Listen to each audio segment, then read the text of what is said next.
আপনার বিশ্বাসটা ভুল, ধর্মগ্রন্থ ঠিক বা যে কোনো একটা ঠিক হবে, আর একটা ভুল নিশ্চিত হবে।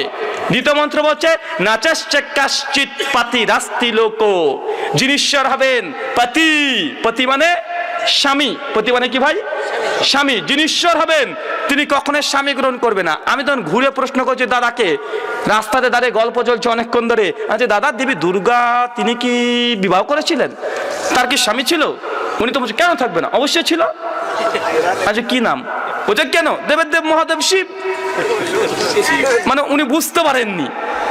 ধর্মগ্রন্থ বলছে যিনি ঈশ্বর হবেন তার কোনো পাতি, কোনো স্বামী থাকবে না। আমি তখন বলছি দাদা আপনি নিজে মুখেই স্বীকার করলেন দেবী দুর্গার স্বামী ছিল, অতএব দেবী দুর্গা তিনি ঈশ্বর হতে পারেন না। এটা কি আমার কথা না ধর্মগ্রন্থের কথা? কথা বলেন, এটা আমার কথা না ধর্মগ্রন্থের কথা? আর ধর্মগ্রন্থ মুসলিমদের না হিন্দুদের?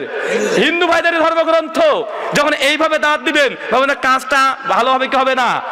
যখন এই কথা বলেছি তখন উনি আর কোনো কথা না বলে, আমি তখন বলছি ওরা একটু ইতস্তত বোধ করছে, আমি তখন বললাম দাদা চলো একটু পাশ একটা হোটেল আছে, হোটেলে চলে গিয়ে বসি। তো তাদের মধ্যে 10 জনের মধ্যে তারা 5 জন মতো আসলো না, বাকি 5 জন আসলো। আমরা একসঙ্গে বসে অনেক কিছু খাওয়া দাওয়া করলাম, মিষ্টি খেলাম, কিছু কিছু জিনিস খেলাম।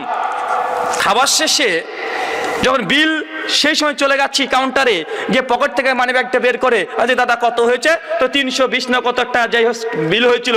আমি সঙ্গে সঙ্গে টাকাটা বের করে দোকানদারকে দিয়েছি।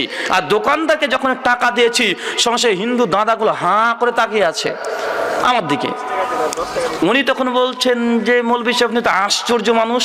আচ্ছা কেন দাদা? বলছে 10 টাকা আপনি এতক্ষণ ধরে দিলেন না, আমরা তো ভেবেছি আপনি কিপটা, আপনি গোটা 300 টাকা বিল দিয়ে দিলেন। আমি তখন তাকে বললাম যে দাদা 300 টাকা কেন, 3 লক্ষ টাকা যদি আপনাকে খাইয়ে দিই বা ইসলামকে হারাম করেছে? বলেন। একটা হিন্দু মা বোন তারা ছটপট করছে রক্তের জন্য, বা শরীর থেকে যে রক্ত দিয়ে দিই বা জায়েজ না? না জায়েজ? অবশ্যই জায়েজ। একটা হিন্দু বোনের বিবাহ হচ্ছে না, তাকে যদি 10 লাখ টাকা দিয়ে সহযোগিতা করি, ইসলামকে নিষেধ করেছে? জি না, আপনি দিতে পারেন। আচ্ছা দাদা আপনাকে যদি সমস্ত কিছু খাইয়ে দিই, আল্লাহ আমাকে কোনো পাপ দেবেন না, বরং নেকি দেবেন। কিন্তু দেবী দুর্গার নামে যদি 4 আনা পয়সা দিই, আমার জন্য জাহান্নাম আছে না নাই? কথা বলেন। কেন? এটা ধর্ম। দেবী দুর্গার সঙ্গে যদি 4 আনা পয়সা দিই বা শিরকে অংশীদারি স্থাপন করলাম কি করলাম না? করলাম। আছে দাদা আপনার যদি আরো লাগে আরো আপনাকে খাওয়াতে রাজি আছি, 4 আনা পয়সা দেবী দুর্গার নাম উৎসর্গ করতে রাজি নাই। উনি তখন বলছেন আমাকে একটা কথা, যে দাদা ধর্ম যদি পালন করেন তো আপনি করছেন কেন? তিনি বুঝতে পেরেছেন যে আমার 300 টাকা যায় যাক, তবে 5 টাকা দেওয়া যাবে না। আমাকে যখন প্রায় যখন গাড়ি, কারণ আমি যখন ইন্ডিয়াতে থাকি প্রোগ্রামের জন্য বিভিন্ন জায়গাতে যেতে হয়, শুধু পশ্চিম বাংলাতে 2 লক্ষ মণ্ডপ হয়। ক লক্ষ?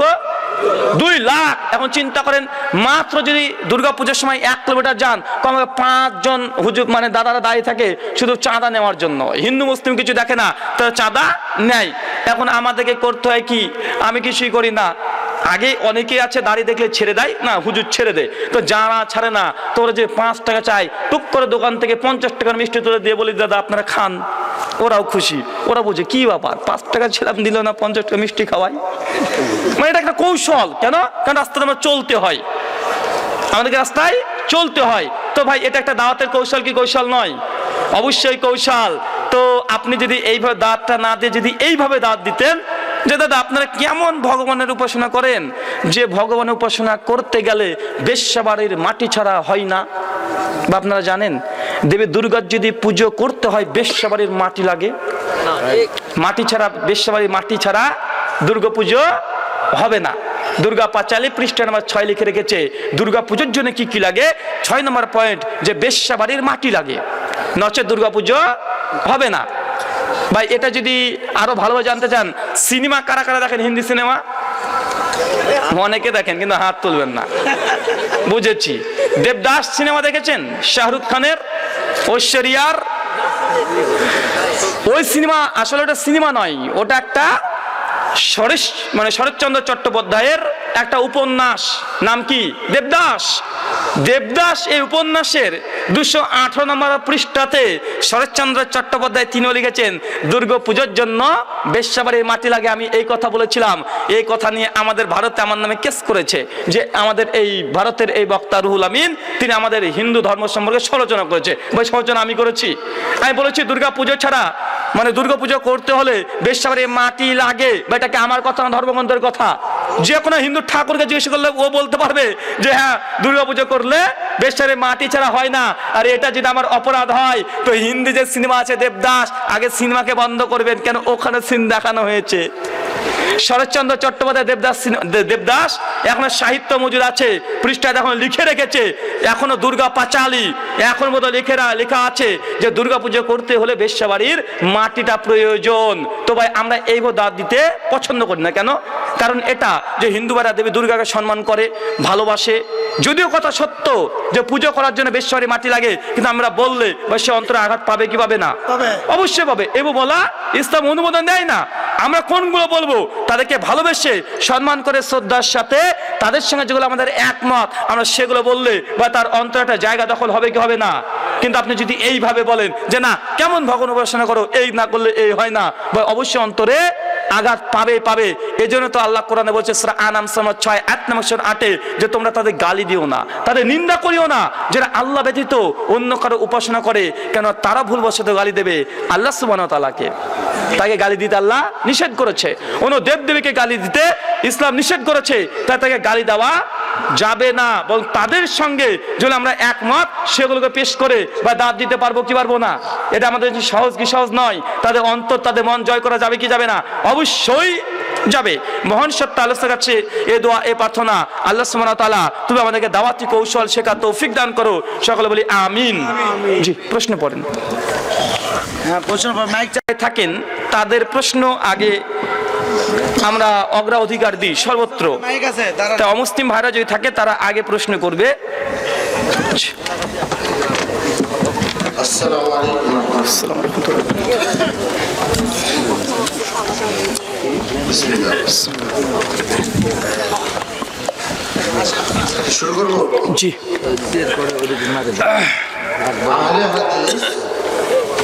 আহলে হাদিস সমাজে কত সালে প্রতিষ্ঠিত হয়? ওয়ালাইকুম আসসালাম রাহমাতুল্লাহি ওয়া বারাকাতুহু। আপনারা এখানে দেখছি বেশ কয়েকজন ওঠাউঠি করছেন, কি ব্যাপার ভাই, আলোচনা শেষ? আমরা তো অনেকক্ষণ ধরে জার্নি করে আপনাদের কাছে উপস্থিত হয়েছি, আবার রাত্রে প্রোগ্রাম শেষ করে যশোরে যাব। কোথায়?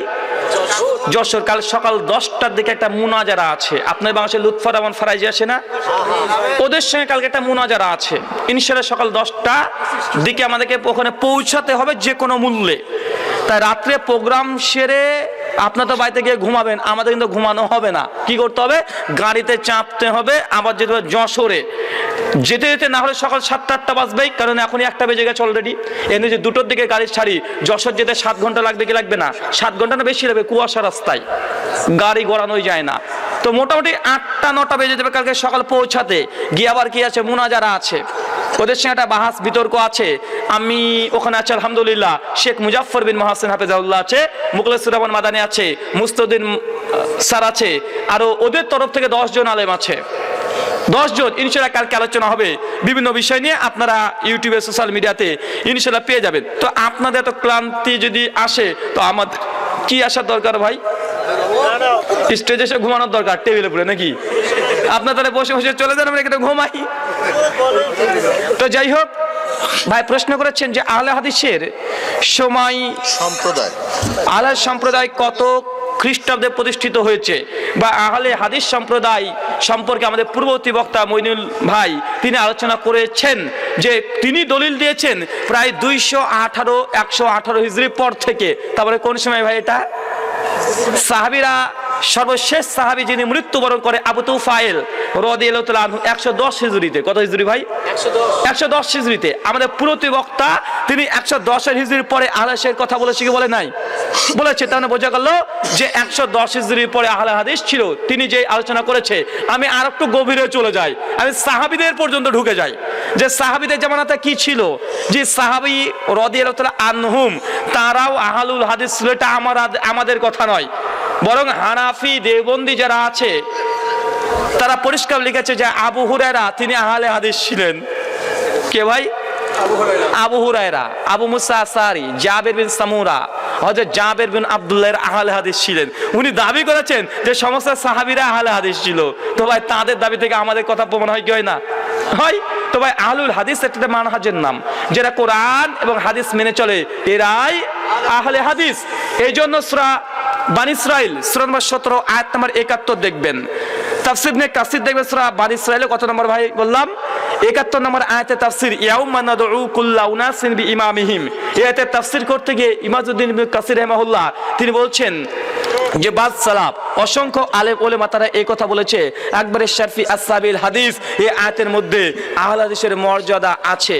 কি লিআন্না ইমামিহিম নবী সাল্লাল্লাহু আলাইহি সাল্লাম, আহলে হাদিসের পৃথিবীতে কোন ইমাম নাই একজন ব্যতীত যার নাম নবী মুহাম্মদ সাল্লাল্লাহু আলাইহি ওয়াসাল্লাম। তো ভাই আহলে হাদিসের প্রতিষ্ঠাতা কে? মুহাম্মদ সাল্লাল্লাহু আলাইহি সাল্লাম। যদি বলে আপনি হানাফি কেন, আপনার ইমামের নাম কি? আবু হানিফা। আপনার ইমামের নাম কি? শাফিঈ। আপনার ইমাম মালিক নাম কি? ইমাম মালিক। আহলে হাদিসের প্রতিষ্ঠার নাম কি? ভাই কোন উম্মতের নাম বলতে পারবেন? জি না। কে? স্বয়ং বিশ্ব নবী মুহাম্মদ সাল্লাল্লাহু আলাইহি ওয়াসাল্লাম। জি আমরা কতক্ষণ চালাবো? একটা বাজে চালাবো বলতে আধা ঘন্টা। ঠিক আছে। আহলে হাদিস সম্প্রদায়ের প্রতিষ্ঠাতা কে? আহলে হাদিস সম্প্রদায়ের প্রতিষ্ঠাতার পেছনে মূলনীতিগুলো কি ছিল? কি লিখেছে রে ভাই এত প্রশ্ন? এই প্রশ্নটা কে লিখেছেন ভাই একটু বলবেন, হাত তুলবেন। মানে একই বিষয় অনেকগুলো। কে ভাই? কই একটু দাঁড়ান দে ভাই। ও আপনি লিখেছেন, আপনি মুখে বলে দেন ভাই। আপনি একই ধরনের অনেকগুলো প্রশ্ন লিখেছেন, কি বুঝাতে চাইছেন আসলে বলেন? আহলে হাদিস সম্প্রদায় কত খ্রিস্টাব্দে প্রতিষ্ঠিত হয়? আল্লাহ রাসূলের যুগে। আল্লাহ রাসূলের যুগে আল্লাহ রাসূল। তারপরে বলেন। এটা তো মানে 815 খ্রিস্টাব্দে ইরাকের দাউদ ইবনে খালাফ প্রতিষ্ঠিত করে জাহিরিয়া সম্প্রদায়। সেই জাহিরিয়া সম্প্রদায় থেকে আপনার এই আহলে হাদিস সম্প্রদায়টা মানে উৎপত্তি। আপনি বললেন কত হিজরি ভাই? 815। আমি তাফসীর ইবনে কাসির থেকে দিয়েছি। ইমাম ইবনে কাসির আমরা জন্মগ্রহণ করে 701, মৃত্যু 774। আপনার আগে 100 বছর আগে দিয়ে দিলাম এক। তো মুসলিম দর্শন রুকনুদ্দিন আহমেদ তো উনি ভুল লিখেছেন তাহলে ভাই, যেহেতু কোরআনের আমি আয়াতের তাফসীর থেকে দিয়েছি। এখন কোন ঐতিহাসিক যে লিখে ঐতিহাসিক কথা ভুল হতে পারে কি পারে না? আমি কোরআনের তাফসীর থেকে স্পষ্ট দেখেছি। এরপর হাদিস শুনেন তাহলে। হাদিস সুনান তিরমিজি খুলবেন। আপনার কাছে মোবাইল আছে?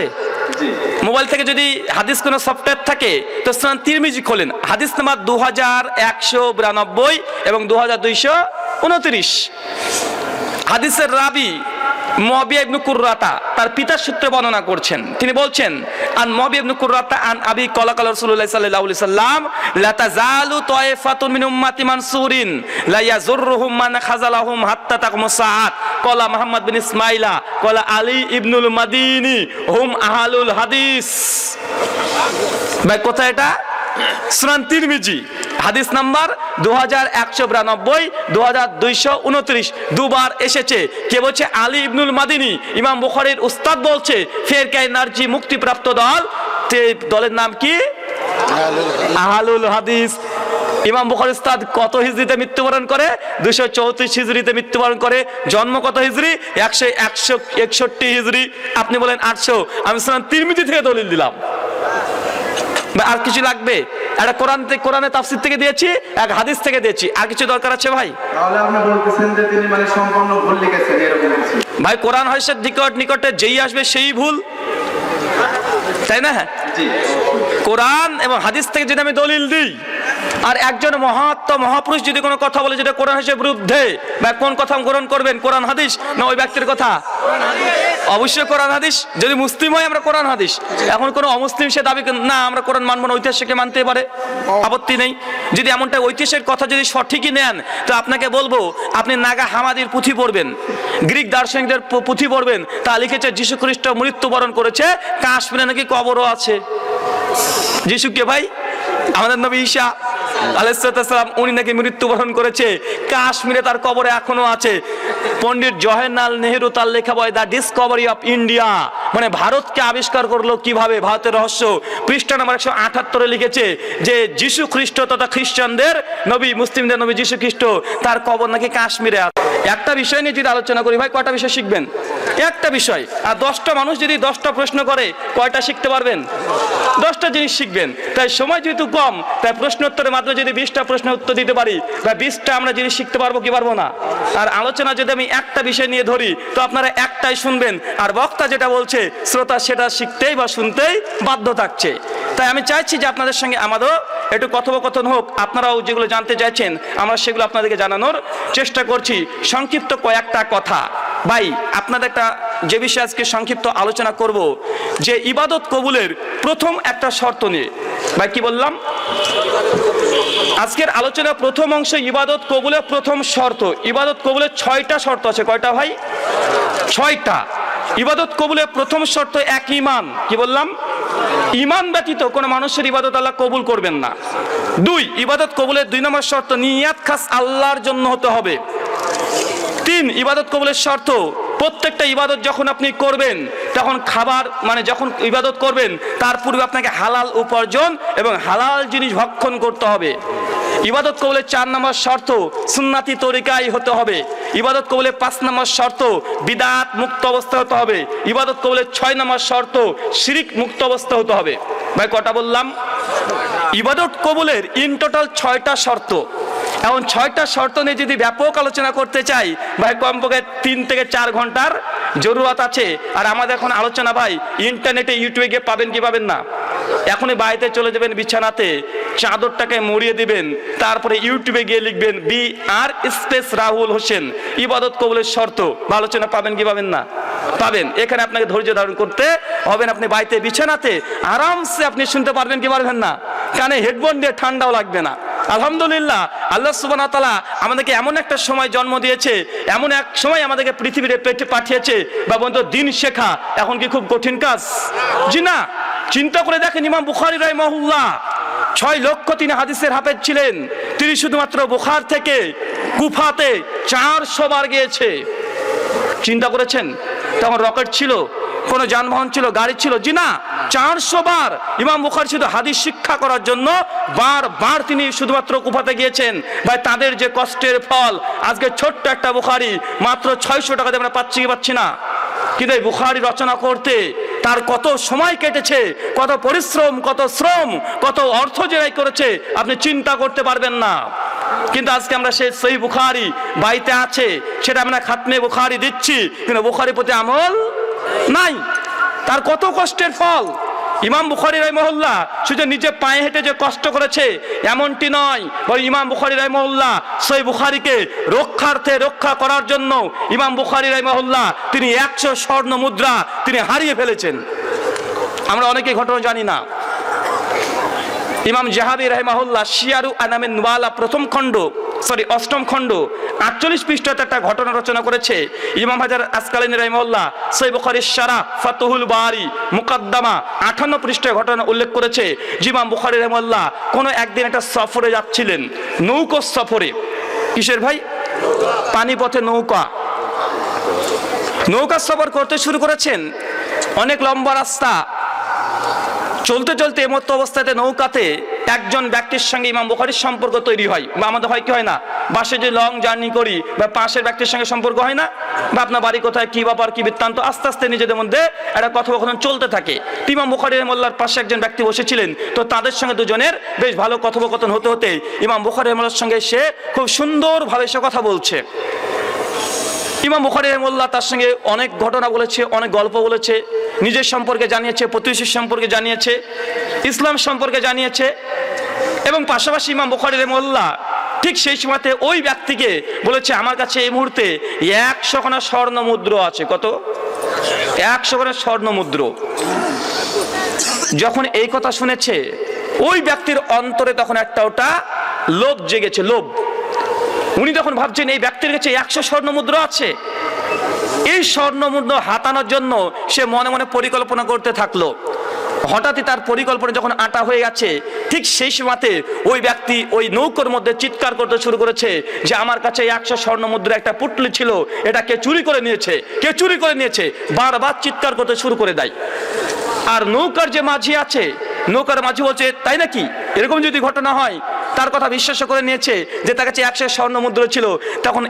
তখন ওই নৌকার মাঝি তখন বলছেন যে এই নৌকার যাত্রীদের মধ্যে যত যাত্রী আছে প্রত্যেককে চেক করো, প্রত্যেকটা শরীর চেক করো। একের পর এক সমস্ত যাত্রীদের তখন চেক করতে শুরু করে দিয়েছে নৌকার মাঝি, কে চুরি করেছে 100 স্বর্ণ মুদ্রা। কেন? কারণ এই নৌকার মধ্যে যে চুরি হয় বা মানুষ নৌকার মধ্যে থাকবে কি থাকবে না, তার জন্য নৌকার মাঝি সকলকে চেক করতে শুরু করেছে।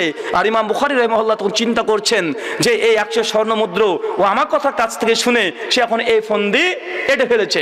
ইমাম বুখারী রাহিমাহুল্লাহ তখন বুঝতে পেরে সঙ্গে সঙ্গে আস্তে করে সমস্ত মানুষের চোখকে ধুলো দিয়ে তিনি ওই স্বর্ণের যে পুতলাটা ছিল সে পানিতে ফেলে দিয়েছে। যখন পানিতে ফেলে দেওয়া হয় সকলকে চেক করার পরে ইমাম বুখারী রাহিমাহুল্লাহ একজন পরেশগার ব্যক্তি তাকে চেক করতে চাইছে না, তারপরেও যখন তাকে চেক করলো, চেক করে দেখছি ইমাম বুখারী রাহিমাহুল্লাহর কাছেও স্বর্ণের সে পুতলি নাই। চোরও অবাক যে কি ব্যাপার, এ লোক একটু আগে বললো যে 100 স্বর্ণ মুদ্রা আছে, আবার এখন দেখছি যে তার কাছে নেই। যখন সমস্ত ঘটনা ঘটে গেল ইমাম বুখারীর কাছে তখন এসে বলছে যে দাদা আপনি তো একটু আগে বললেন যে আপনার কাছে 100 স্বর্ণ মুদ্রা আছে, তো আপনি তো মিথ্যা কথা বলেছেন, আপনি পরেশগার ব্যক্তি, আপনার মুখে দাঁড়িয়ে আছে, আপনি মিথ্যা কথা বললেন। ইমাম বুখারী রাহিমাহুল্লাহ তখন বলছে আলহামদুলিল্লাহ, যে তুমি যেটা চেয়েছিলে বা তুমি যে পরিকল্পনা করেছিলে আলহামদুলিল্লাহ আমি সেটা বুঝতে পেরেছিলাম। তুমি যখন চিৎকার করলে যে আমার 100 স্বর্ণ মুদ্রা হারিয়ে গেছে, সেই সময় আমি চিন্তা করলাম তুমি চিন্তা করেছো টাকার, তুমি চিন্তা করছো স্বর্ণের, আর আমি ইমাম বুখারী রাহিমাহুল্লাহ চিন্তা তখন করলাম যে এই স্বর্ণ মুদ্রা তো আমার আর আমার কাছে আছে, যখন মানুষ চেক করে পেয়ে যাবে তখন মানুষ আমাকে মনে করবে চোর, আমি তোমার সম্পত্তি চুরি করেছি। আর পৃথিবীর মানুষ আমার প্রতি মানুষ ভরসা করে, আমি বিশ্বনবীর হাদিস সংগ্রহ করি, মানুষ আমাকে ভালোবাসে সম্মান করে, কেন? যে বিশ্বনবীর আমি হাদিস সংরক্ষণ করি, মানুষ আমাকে হাদিস নিতে আসে। এখন যদি একটা এই ঘটনার কারণে মানুষ যদি আমাকে ইমাম বুখারীকে চোর মনে করে, আমার একটা হাদিসও মানুষ গ্রহণ করবে না, বিশ্বনবীর হাদিস অপমান হবে, আমি ইমাম বুখারী রাহিমাহুল্লাহ এটা সহ্য করতে পারবো না, এই জন্য স্বর্ণের পুতলা আমি পানিতে ফেলে দিয়েছি। আল্লাহু আকবার। ইমাম বুখারী রাহিমাহুল্লাহ তার চিন্তা দেখেন যে আমার নিজেরই স্বর্ণ, এখন যদি মানুষ যদি দেখে না আমি আর স্বর্ণ, কারণ ও বলে দিয়েছে যে 100 করে স্বর্ণ মুদ্রা আছে। ইমাম বুখারী খুব সুন্দরভাবে তাকে জানিয়েছে আর ওটা নিয়ে কিন্তু ফোন দিয়ে এটেছে। আর ইমাম বুখারী রাহিমাহুল্লাহ একটাই চিন্তা যে আমাকে যদি আজকে চোর সাব্যস্ত করে দেয় সমস্ত মানুষ তখন বলবে ইমাম বুখারী লোভী, সে চোর, আর কোন চোরের কাছ থেকে হাদিস নেওয়া সহি নয়, জয়ীফ হয়ে যাবে। ইমাম বুখারী এই জন্যই নিজের সম্পত্তি সঙ্গে সঙ্গে ফেলে দিয়েছে 100 স্বর্ণ মুদ্রা। ইমাম বুখারী কত শ্রম, কত কষ্ট, কত অর্থ, কত পরিকল্পনা। এই ইমাম বুখারীকে সেই সীমাতে বাগদাদের মাটি থেকে তার নিজের জন্ম বুখার থেকে তাকে খালি পায়ে এক শ্রেণীর মানুষরা ইমাম বুখারীকে তাড়তে তাড়তে নিজের দেশ থেকে চটি পর্যন্ত নিতে দেয়নি। চিন্তা করেছেন এই ইমাম বুখারী, তারা বেদাতীরা সেই সময়কার, সেই সময় ইমাম বুখারীর বিরুদ্ধে যারা করেছে তাদেরকে এইভাবে অত্যাচার করেছে। ভাই মনে রাখবেন, যে সহিহ আকীদা গ্রহণ করবে, যে সঠিক পথে চলবে, তাদের উপরে অবধারিত নির্যাতন হবেই হবে। কিন্তু যদি মনে করেন না আমাদের প্রতি নির্যাতন হবে না, শুধু আমাদের কাছে এসে মানুষ সম্মান করবে, ভালোবাসবে, এমনটা যদি হয়, যদি এমনটা হয় অবশ্যই মনে রাখবেন যে সহিহ আকীদার একটা ফজিলত যে আপনার বিরুদ্ধে মানুষ দাঁড়াবেই। দেখেন খানকা পীরের বিরুদ্ধে কেউ আছে? আমাদের ভারতবর্ষের নরেন্দ্র মোদী সরকার, যার হাতে এত পরিমাণে রক্ত আছে, ওই হাত যদি একবার যদি আপনার পদ্মা নদীতে চুবিয়ে দেয় গোটা পানি লাল হয়ে যাবে। ওই নরেন্দ্র মোদী সরকার বলছে যে আমাদের মুসলিমকে দুই ভাগে ভাগ করেছে, এক হচ্ছে মুসলিম সুফিবাদ মানে পীরবাদ, ওই যে পীরবাদ সুফিবাদ যে মুসলিম আছে এদের সঙ্গে আমাদের কোনো মত পার্থক্য নাই, এরা ভালো। মাঝে মধ্যে তাদের খানকাতে যায়, আমাদের দিল্লির আজমির শরীফ ভাই নাম শোনেন নাই? আজমির শরীফে মাঝে ঠক্কর দিতে যায় কে? নরেন্দ্র মোদী সরকার। আর তিনি দাবি করছেন যে মুসলিমদের সঙ্গে আমাদের কোনো মতভেদ নাই, এটা যদি থাকে গোটা ভারতবর্ষে কোনো আপত্তি নাই, আমাদের সব চাইতে বেশি শত্রু হচ্ছে ওই মুসলিম যারা সালাফি আইডিওলজিতে বিশ্বাস করে। বা একজন মুশরিক কিন্তু বুঝে নিয়েছে যে তাদেরও এই বিষয়টা যে কোনটা তার বন্ধু কোনটা তার শত্রু। তাই হক যখনই দাওয়াত দেবেন, যখন হকের উপরে থাকবেন, আপনার বিরুদ্ধে আচরণ মানুষ করবেই করবে, নির্যাতন করবে, বাড়ি থেকে বের করে দিবে। আপনি তো আপনি ইমাম আহমদ ইবনে হাম্বল 10 লক্ষ হাদিসের হাফেজ ভাই, ছিল কি ছিল না? ইমাম বুখারী রাহিমাহুল্লাহকে সেই সময় প্রতিদিন 100 বেত্রাঘাত মারা হতো। সেই সঙ্গে শাসক করেছে 100 বেত্রাঘাত। তাকে মারতে মারতে তার গোটা শরীরের পাঞ্জাবি পায়জামা যা ছিল সমস্ত ছিঁড়ে একদম ফালা ফালা হয়ে গেছে। প্রতিদিন তাকে একটা উট বা ঘোড়ার পেছনে বেঁধে তাকে শুধু মরুভূমির মধ্যে একদম শুধুমাত্র ছ্যাঁচড়াতে গোটা এলাকা ঘোরানো হতো। কাকে? ইমাম আহমদ ইবনে হাম্বলকে। কারা? সেই সময়কার বিদাতিরা। মনে হয় বিদাতিদের শক্তি শুধুমাত্র কিসে? হাতে। কিসে ভাই? হাতে। আর যারা সহি বা সঠিক পথে থাকবে তাদের একটাই দলিল, শুধু ইলম, জ্ঞান দিয়ে তারা লড়াই করে, তারা হাত কখনো তোলে না।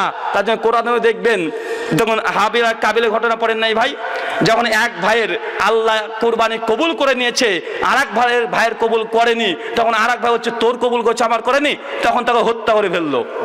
কথা বুঝাতে পারিনি? যখন দেখছে যে একজনে কবুল করে নিয়েছে আরেকজনে কবুল করেনি, তা দুই ভাই আল্লাহ একজন ইবাদত যখন কবুল করেছে আর একজনে কবুল করে নাই, তাহলে বলুন তো যার কবুল করে নাই রাগান্বিত অবস্থায় কিছু আর পারেনি, মার ওকে, নিজের ভাইকে মেরে ফেলেছে। তাই মনে রাখবেন এটা আদিবদ্ধ কাল ধরে হয়ে আসছে, যখন দলিল নাই তখন মার। একদম আদর্শের সন্তান থেকে শুরু হয়েছে। মহান সত্তার কাছে দোয়া এ প্রার্থনা, আল্লাহ সুবহানাহু ওয়া তাআলা তুমি আমাদেরকে সঠিক বোঝার তৌফিক দান করো, আল্লাহুম্মা আমিন। ভাই আপনি কি দেখেছেন যখনই শুধুমাত্র ইসলামের নয়, ডক্টর জাকির নায়কের নাম শুনেন নাই ভাই? ডক্টর জাকির নায়কের কথা বা ডক্টর জাকির নায়ক যখন কথা বলে ভাই, গোটা বিশ্বের একদম সমস্ত হিন্দু বলেন, খ্রিস্টান বলেন, ইহুদি বলেন, ভাই তারা থরথর করে কাঁপে কি কাঁপে না? ডক্টর জাকির নায়ক কি খুব বড় সড়ো মোটা সোটা ব্যক্তি না, পাতলা খিটখিটে। তাকে দেখে তো ভয় কেন? তাকে ভয় শুনবে একটা কারণ, যে তার জ্ঞান। ডক্টর জাকির নায়কের কথা শুধুমাত্র কি আছে? তার কাছে অস্ত্র আছে বা কোনো বড় মাস্তান কোনো ব্যক্তি এমনটি নয়, কিন্তু তিনি যখন একটা ধর্ম নিয়ে বলতে শুরু করেন বা সমস্ত ধর্মের অনুসারীরা মুখ বন্ধ করে বসে থাকে কি থাকে না? থাকে। কেন? তাকে আল্লাহ জ্ঞান দিয়েছে, জ্ঞানটা কাজে লাগাচ্ছে। তাই ডক্টর জাকির নায়ককে ভারত থেকে ব্যান করা হয়েছে কি হয় নাই? হয়েছে। কেন? ডক্টর জাকির নায়ক হিন্দু ধর্ম প্রসঙ্গে এমন এমন কথা বলেছে যে তাদের মাথার টনক পর্যন্ত ঘুরে গেছে।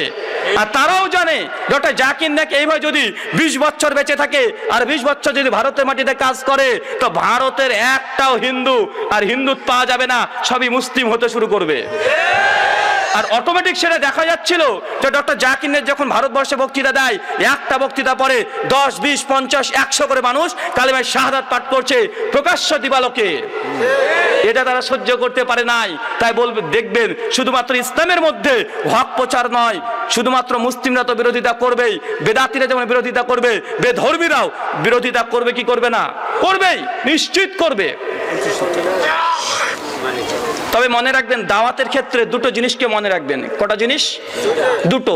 এক, দাওয়াত যখন দিতে যাবেন প্রথম ধর্মগ্রন্থের আলোকে দাওয়াত দিবেন। কিসের আলোকে?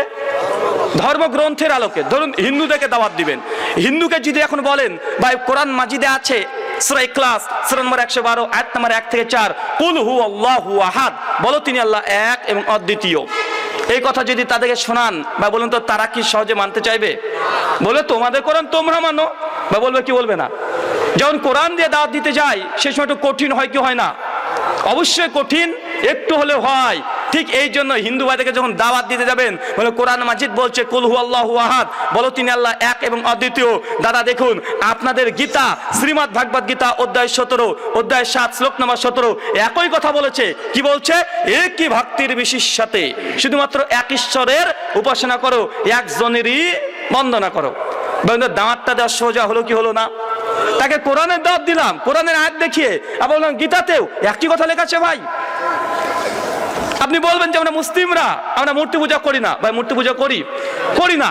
তখন তাকে যখন দাওয়াত দিতে দেবেন যে ইসলাম বলেছে মূর্তি পূজা করা নিষিদ্ধ, হারাম, আল্লাহর সাথে কোনো প্রতিকৃতি কোনো মূর্তি নির্মাণ করা যাবে না, ইসলাম হারাম করেছে, যখন কোরআন থেকে বলবেন অত সহজে মানতে চাইবে না। ঠিক একই কথা তাদের ধর্মগ্রন্থ আবার বলেন দাদা শ্রীমদ্ ভাগবত গীতা অধ্যায় নম্বর 7 শ্লোক নম্বর 20 একই কথা লেখা আছে। মন্ত্র কি লেখা আছে দেখেন, মন্ত্র বলছে কামো নাস্তে নাস্তে হতগ্নাহ প্রপদান্তে নদবতাহ তাম তাম নস্ত প্রগতি নাতশা। কিছু বুঝলেন না? ভাবলেন যে ভারত থেকে কাকে ধরে আসলাম, ঠাকুর না মৌলবি?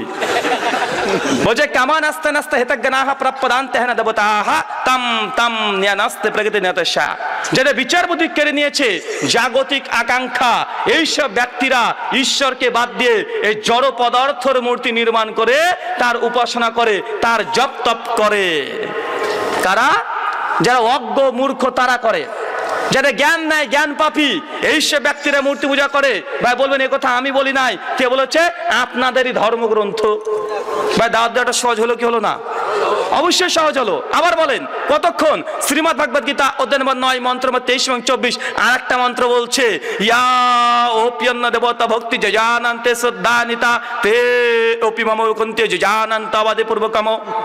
হে অর্জুন, যারা সত্যিকার ঈশ্বরকে বাদ দিয়ে অন্য দেবতা অন্য দেবতার উপাসনা করে, তে ওপি মম কুন্তে জানান্ত আবাদে পূর্বকম, এই ব্যক্তি কখনোই সুখ লাভ করতে পারে না।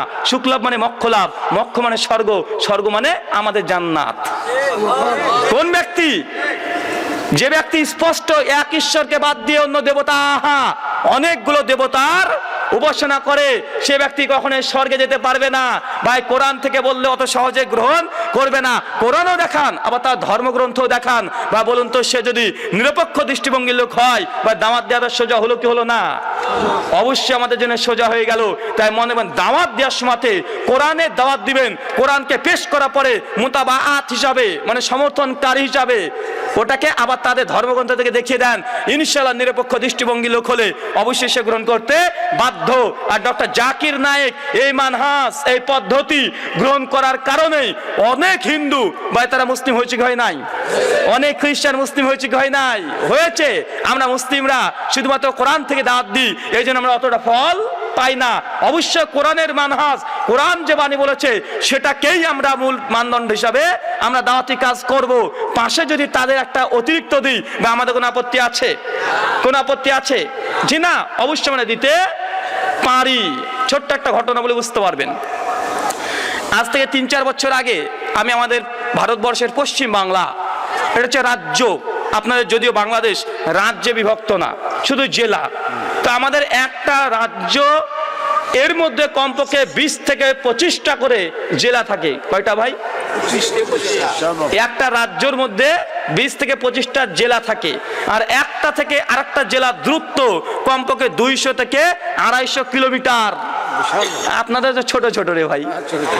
আপনাদের বাংলাদেশে মানুষ আছে মাত্র 18 কোটি। কত কোটি ভাই? মাত্র 18 কোটি। 530 খানা মতো থানা আছে। চিন্তা করে দেখেন। আর আমাদের ভারতবর্ষে কত মানুষ আছে জানেন? 130 থেকে 140 কোটি পর্যন্ত। চিন্তা করেছেন? ভারতবর্ষে আমরা মানুষরা কমপক্ষে 89 মানে 89টা ভাষাতে ভারতের মানুষরা কথা বলে। ভারতের রাষ্ট্রীয় ভাষা হচ্ছে দেখবেন কমপক্ষে, আমাদের ইন্ডিয়ান টাকা দেখবেন উল্টো পৃষ্ঠা দেখবেন কমপক্ষে 18 খানা ভাষা দিয়ে লেখা আছে। কেন? এগুলো রাষ্ট্রীয় ভাষা। ভাই তেলেগু ভাষা বোঝেন? আমরা কটা? আমরা যারা ইন্ডিয়ান এমনি আমরা মোটামুটি 6-7 খানা ভাষা আমরা এমনি চলতে শিখে নিই রাস্তাতে চললে। কেন? আমি যেখানে বসবাস করি ওই জায়গাটা আমাদের পশ্চিম বাংলা, মানে ওখানে বাংলা ভাষা চলে। মানে আমাদের এলাকাতে যদি 100 কিলোমিটার চলে যায় তারপরে হিন্দি। আপনি যদি কলকাতাতে নামবেন, মানে বাংলাদেশ থেকে যদি কলকাতায় যান, যাওয়ার পর যদি আপনি কলকাতা ঢোকার পর যদি বাংলা কথা বলেছেন তো মরেছেন। বাংলা কথা যদি একবার বলেন যে দাদা আমি এখানে যাব, এই কথা যদি একবার বলেন তো আপনাকে পেয়ে গেল, এর তো হচ্ছে মামু, পেয়েছি। কি করবে জানেন? কিছুই করবে না। আপনি বলেন দাদা আমি একটু এই সায়েন্স সিটিতে যাবো, আমাকে নিয়ে চলেন। তো সায়েন্স সিটি কোথায় আপনাকে জিজ্ঞাসা করবে। আপনি বলেন আমি তো জানি না। দাদা আপনি নিয়ে চলেন, একটা গাড়ি ট্যাক্সি দেখেছেন তো ওই ট্যাক্সিওয়ালা কি করবে জানেন? ধরুন আপনি সায়েন্স সিটির পাশে পেছনে দাঁড়িয়ে আছেন, আপনি তো চিনতে পারবেন না রে ভাই, এইগুলি ওইগুলি। আপনি সায়েন্স সিটির পাশের গলিতে দাঁড়িয়ে আছেন, উনি তখন বলবেন যে আচ্ছা ঠিক আছে গাড়িতে চাপুন। আর কলকাতার সিস্টেম যেন আপনি গাড়ি ভাড়া নেবেন তো আপনাকে মিটার মাইলেজ দেখিয়ে দিবে। দেখেন দাদা এখন 0 করে নিলাম। এখন আপনি কলকাতা যত ঘুরবেন প্রত্যেক কিলোমিটারে 25 টাকা করে নিবে মিটার। কথা বুঝতে পারছেন কি? এবার আপনাকে গাড়িতে চাপে নিল, আপনি কোথায় যাবেন? Science city. আপনি ধরেন এখানে দাঁড়িয়ে আছেন, পাশে আছে সায়েন্স সিটি, কিন্তু আপনি তো জানেন না। এখন ও করবে কি? গাড়ি ছেড়ে গোটা কলকাতা আপনাকে ঘোরাবে 2 ঘন্টা। ঘুরিয়ে ঘুরিয়ে যখন দেখবেন না 1-1.5 কিলোমিটার পার হয়ে গেছে, তারপর ঠুক করে আবার পিচ দিয়ে ঢুকাবে আপনাকে, দাদা সায়েন্স সিটি চলে এসেছেন। যদি বাংলা বলেন এটা ফল। কেন? যখনই বাংলা বলবেন তখন ভাববে যে কলকাতার মানুষ না, বাইরে থেকে এসেছে, মানে আননোন পারসন। যতবার আপনাকে যেখানে যাবেন সেখানে ঠগাবে।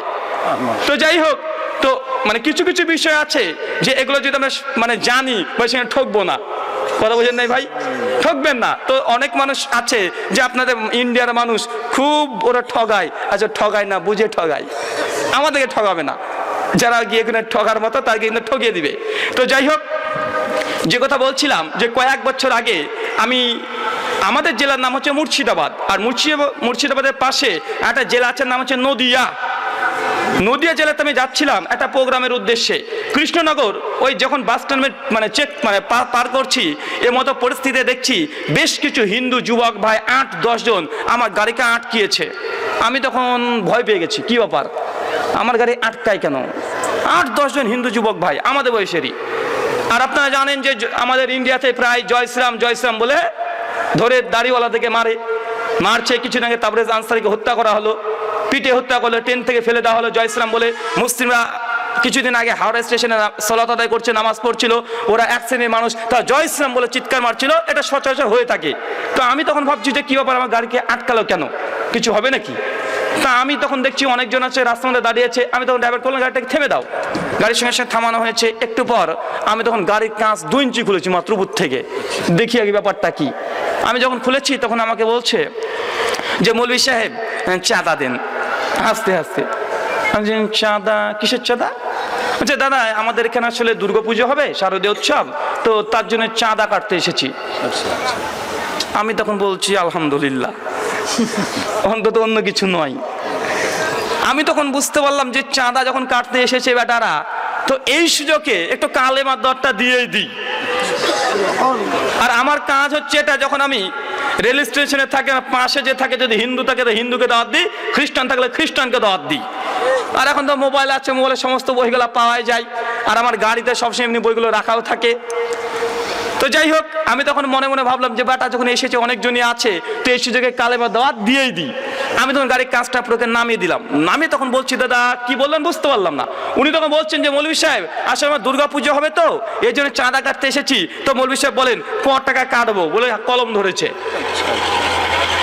আমি তখন জেনেও না জানা ভান করে বলছি, দাদা কি বললেন, কি পুজো? তো দুর্গাপুজো। আচ্ছা দাদা, দুর্গা এটা আবার কি? বলছে, আশ্চর্য মশাই, আপনি দুর্গা পুজোকে চেনেন না? আচ্ছা এটা কি? উনি তখন বলছে, আরে দুর্গা আমাদের হিন্দুদের ভগবান। আমি তখন বলছি, দাদা দেবী দুর্গা ইনি যদি ভগবান হবেন, তো আমি যে আল্লাহর জন্য প্রতিদিন সালাত নামাজ আদায় করি, এই আল্লাহ আবার কে? উনি তখন বলছেন, আরে মৌলভী সাহেব আপনি এতটা জানেন না, আরে আল্লাহ তো মুসলিমদের, দুর্গা হচ্ছে হিন্দুদের। আমাকে বুঝ দিচ্ছে। আমি তখন বলছি, দাদা দেখুন, মানে আমি তো সৃষ্টিকর্তা একজনে বিশ্বাস করি, আমি এক ঈশ্বরে বিশ্বাস করি, আমি তো দুজনে বিশ্বাস করি না। উনি তখন আমাকে বলছে, আরে মৌলভী সাহেব যত মত তত পথ। আমি তখন বলছি যে দাদা যত মত তত পথ হতে পারে, তো সত্য পথ কিন্তু একটাই। উনি তখন বলছে, যাই হোক বলেন কত টাকা কাটবো। আবার কলম ধরেছে। আমি আছে ওকে দামাত দেওয়ার তালে, আর ও আছে আমার কাছে টাকা নেওয়ার তালে। আমি তখন বলছি যে দাদা কিছু মনে না করলে, আর আপনার হাতে যদি সময় থাকে, আপনার সঙ্গে কিছুক্ষণ কথা বলতে চাই, সময় আছে? উনি তখন বলছে, জি ঠিক আছে বলেন। আমি তখন বলছি যে দাদা এই যে লক্ষ লক্ষ কোটি কোটি টাকা বাজেট, আপনারা হয়তো জানেন না, আমাদের পশ্চিম বাংলা, এই পশ্চিম বাংলার যা আয়তন, আমি যে রাজ্যে বাস করি, পশ্চিম বাংলার যা আয়তন আপনার গোটা বাংলাদেশের চাইতে বড়। বুঝেন নাই?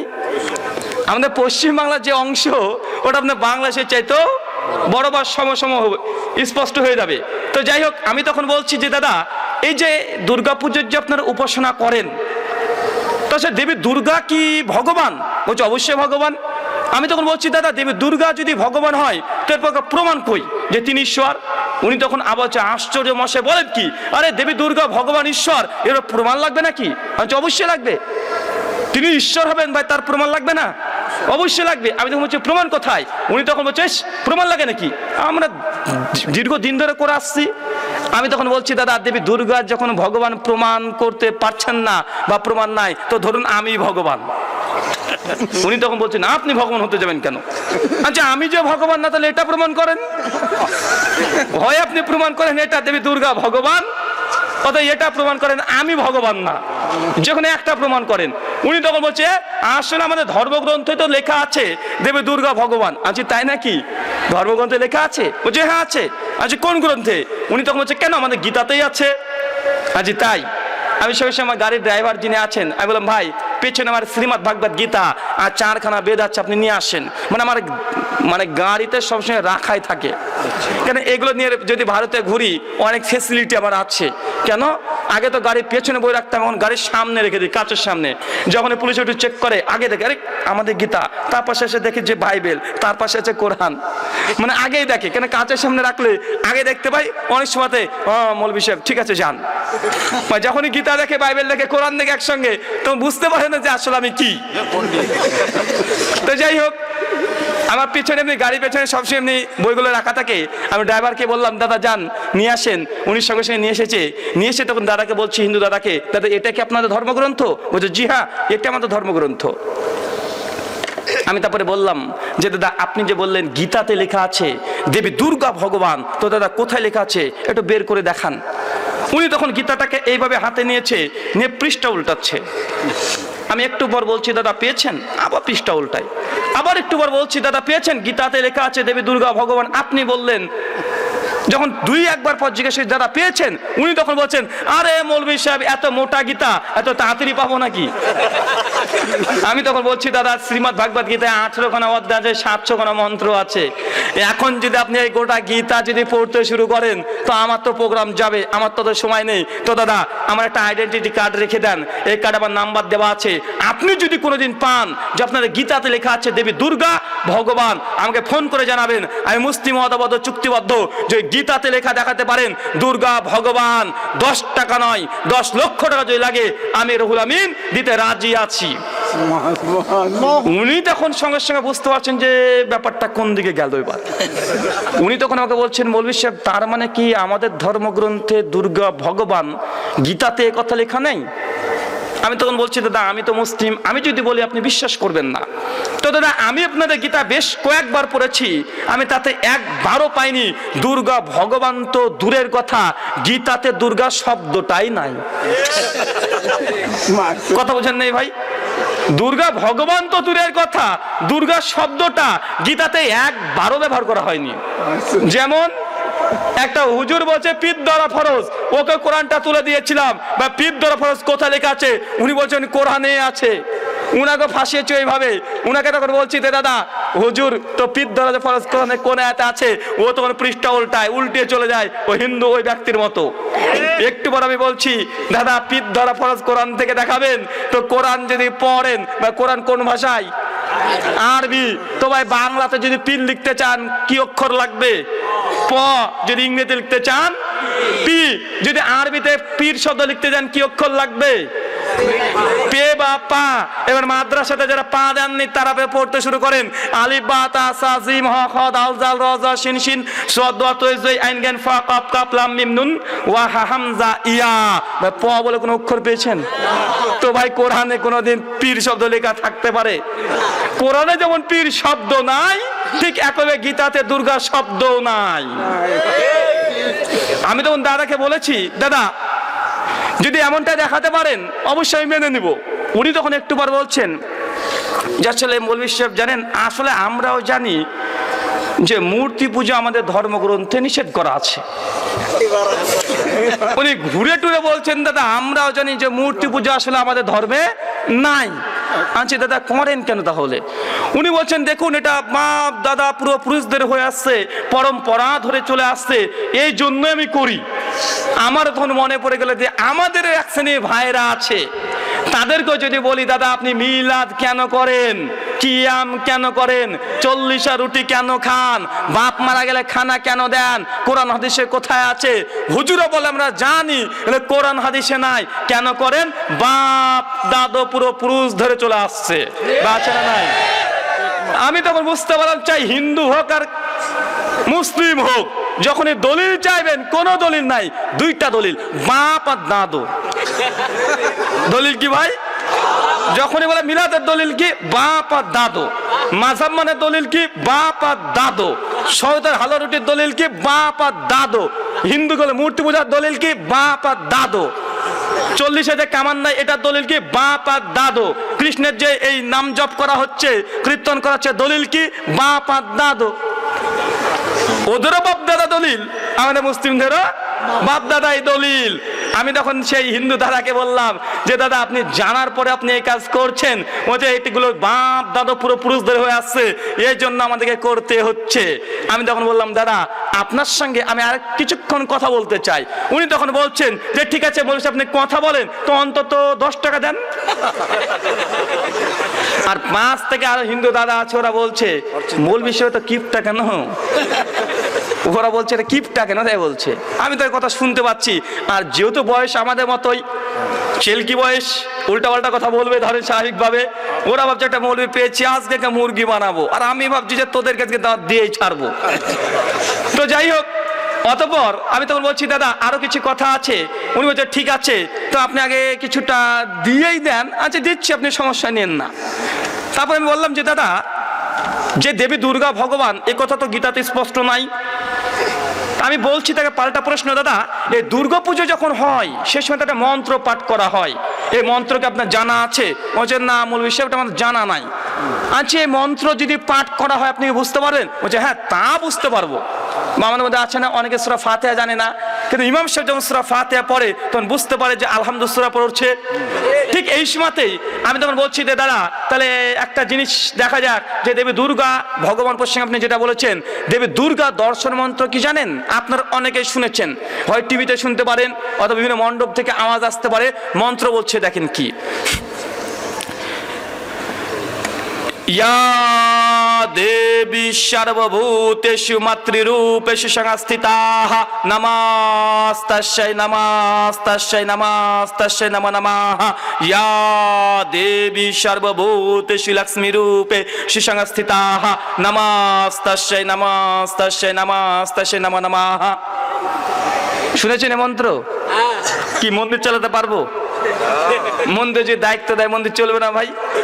আরে বুঝতেই পারবেন। আমি তো মাঝে ভাবি যে আমাকে যদি কোনোদিন গাইতে যদি কোনো ভাই ধরে, তো আমি সঙ্গে সঙ্গে কিছু করবো না, গোপটাকে একটু উপরে তুলে দেবো, বলবো ইয়াদা ইয়াদা হি ধার বাসছে, মন্ত্রপাঠ শুরু করে দেবো।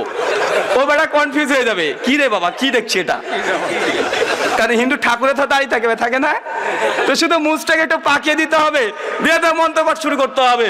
ইয়াদা ইয়াদা হি ধর্মাসে জ্ঞানাতি ভাবাতি ভারতা আভ্যুতার নাম ধর্মাসে তাদে আত্মা নাম সৃজামিহাম পরিত্রাণায় সাধুনাং বিনাশাচাই দুষ্কৃতাম ধর্ম সংস্থাপনায় সম্ভাবমি উগে উগে।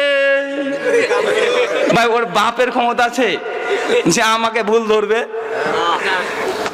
বুঝতে পারবে না এটা কি দেখলাম, হুজুর না ঠাকুর, মানে ও নিজে কনফিউজ হয়ে যাবে।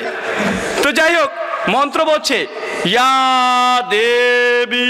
ভাই বন্ধু, দেবী স্ত্রীলিঙ্গ না পুংলিঙ্গ? স্ত্রীলিঙ্গ আমরা সকলেই জানি। ভাই এর জন্য সংস্কৃত ভাষায় পণ্ডিত হওয়ার দরকার আছে? জি না। হিন্দু ধর্মগ্রন্থে ঈশ্বরের পরিচয় দিতে গিয়ে একটা মন্ত্র আছে, বা কোরআনে আছে না নেই? আল্লাহর পরিচয় হিসাবে আছে। পবিত্র সূরা ইখলাস আয়াত নম্বর 1 থেকে 4, কুল হু আল্লাহু আহাদ, বলো তিনি আল্লাহ এক এবং অদ্বিতীয়। আল্লাহুস সামাদ, আল্লাহ কারো মুখাপেক্ষী নন।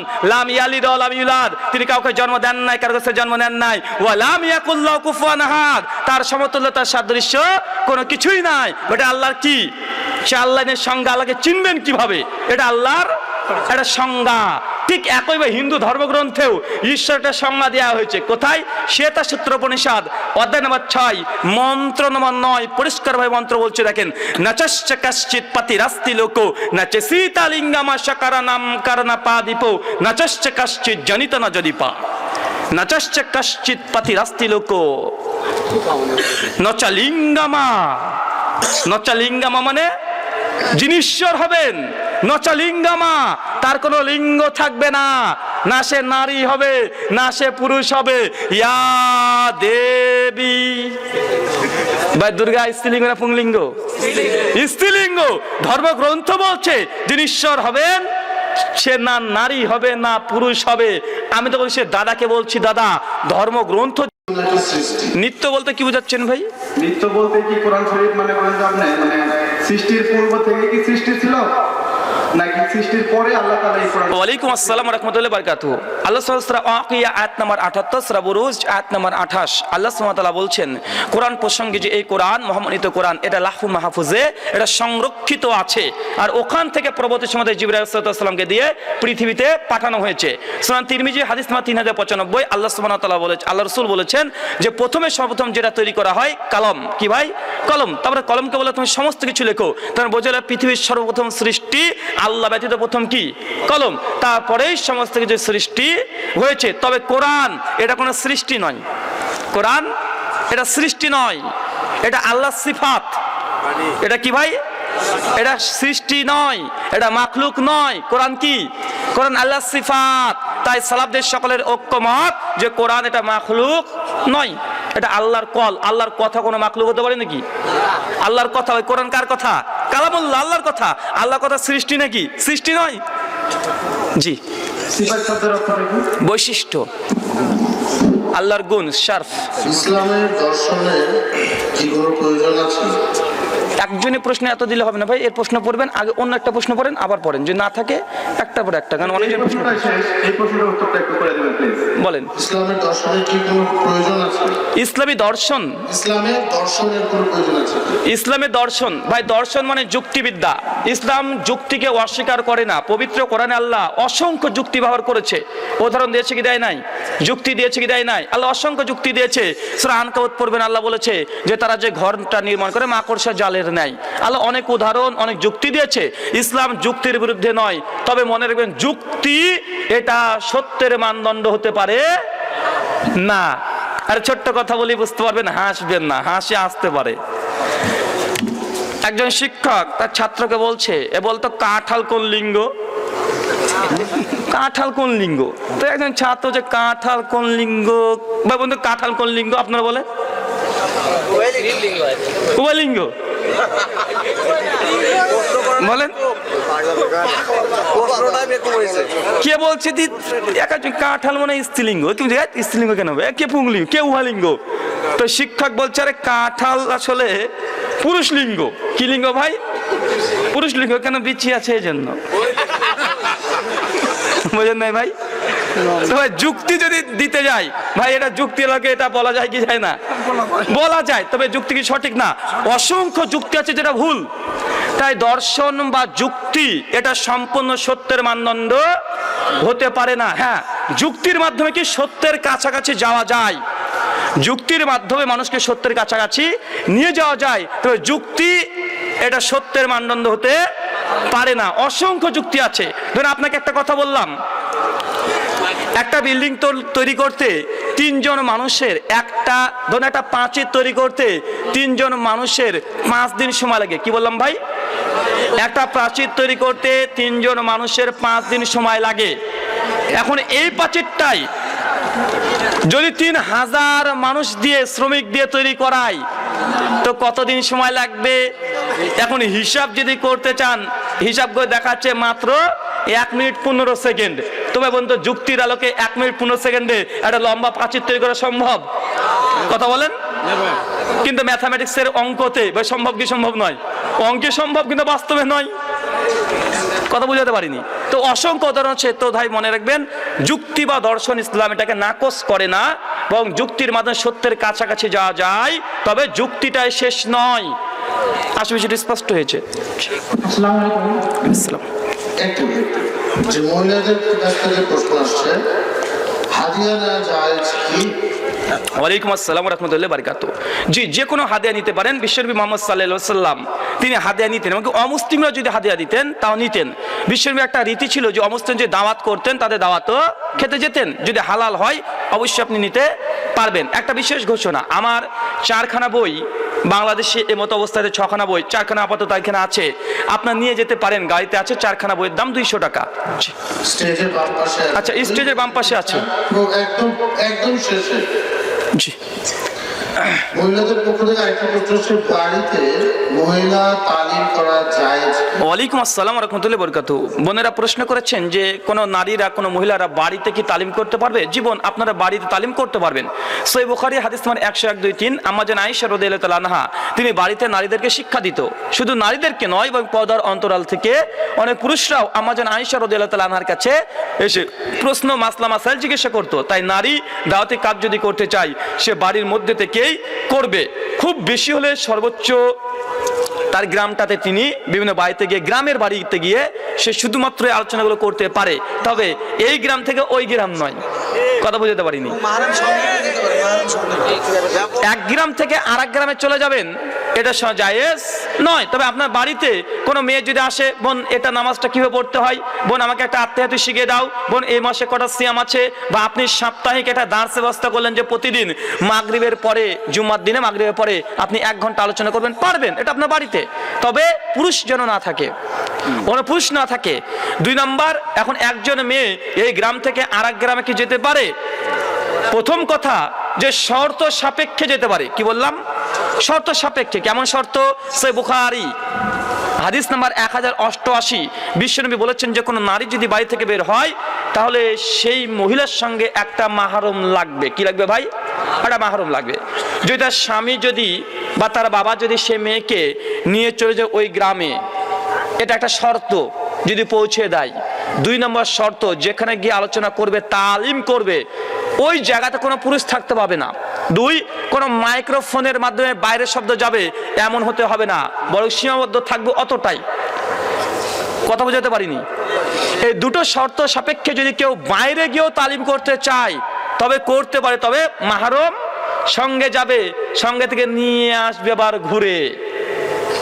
আর দেখাচ্ছে যে না, আপনার বউ চলে গেছে একা একা দিনই কাজ করতে, দিনই কাজ হবে না, রাতের অন্ধকারে কাজ হয়ে যাবে। বুঝেন নাই? এটা দিনই কাজ নয়। যদি মনে করেন না আমরা দাওয়াতি কাজ করব, তো ভাই বলুন তো আল্লাহ রাসূল মেয়েদেরকে দাওয়াতি কাজের জন্য লাগান নি? যদি তাই লাগাতেন, বিশ্বনবীর 9খানা স্ত্রী ছিল, বলতে পারতেন খাদিজা তুমি যাও ওই গ্রামে যাও, আয়েশা তুমি তো অনেক শিক্ষিতা তুমি যাও ওই গ্রামে চলে যাও। পাঠাতে পারতেন কি পারতেন না? আল্লাহ রাসূল পাঠিয়েছেন? পাঠাননি।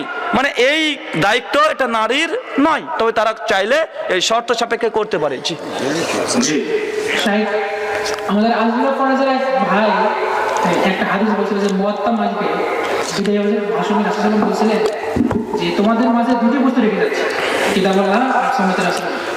তো যদি বলতো আঁকা ধরবে বিপদে যাবে। তো ইনি বলছিলেন যে এই হাদিসের সনদ নাই, সনদবিহীন হাদিস।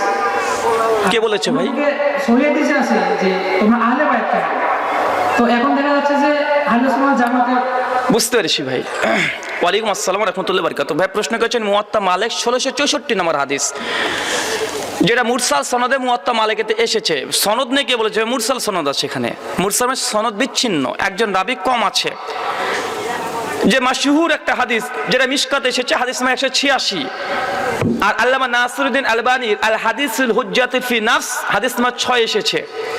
আল্লাহ বলছে তারাকতু ফিকুম আমরাইন, যে আমি তোমাদের মধ্যে দুটো জিনিসকে ছেড়ে দিলাম, একটা কিতাব আল্লাহ, আল্লাহর কিতাব, আর সুন্নাতে রাসূলিহি, রাসূলের সুন্নাহ। এই দুটো জিনিস বিশ্বনবী ছেড়ে গেছেন। এখন ভাইয়ের দাবি যে মুয়াত্তা মালিকের সনদ নেই। ভাই সনদ আছে, এবং মুরসাল সনদ, এবং এটা হাসান সনদ। তবে এই সনদের যে রাবি বাদ পড়েছে, এই রাবি অতিরিক্ত অংশটা মুস্তাদরাক আল হাকিম হাদিস নাম্বার 1218 এসেছে। কথা বুঝাতে পারিনি ভাই?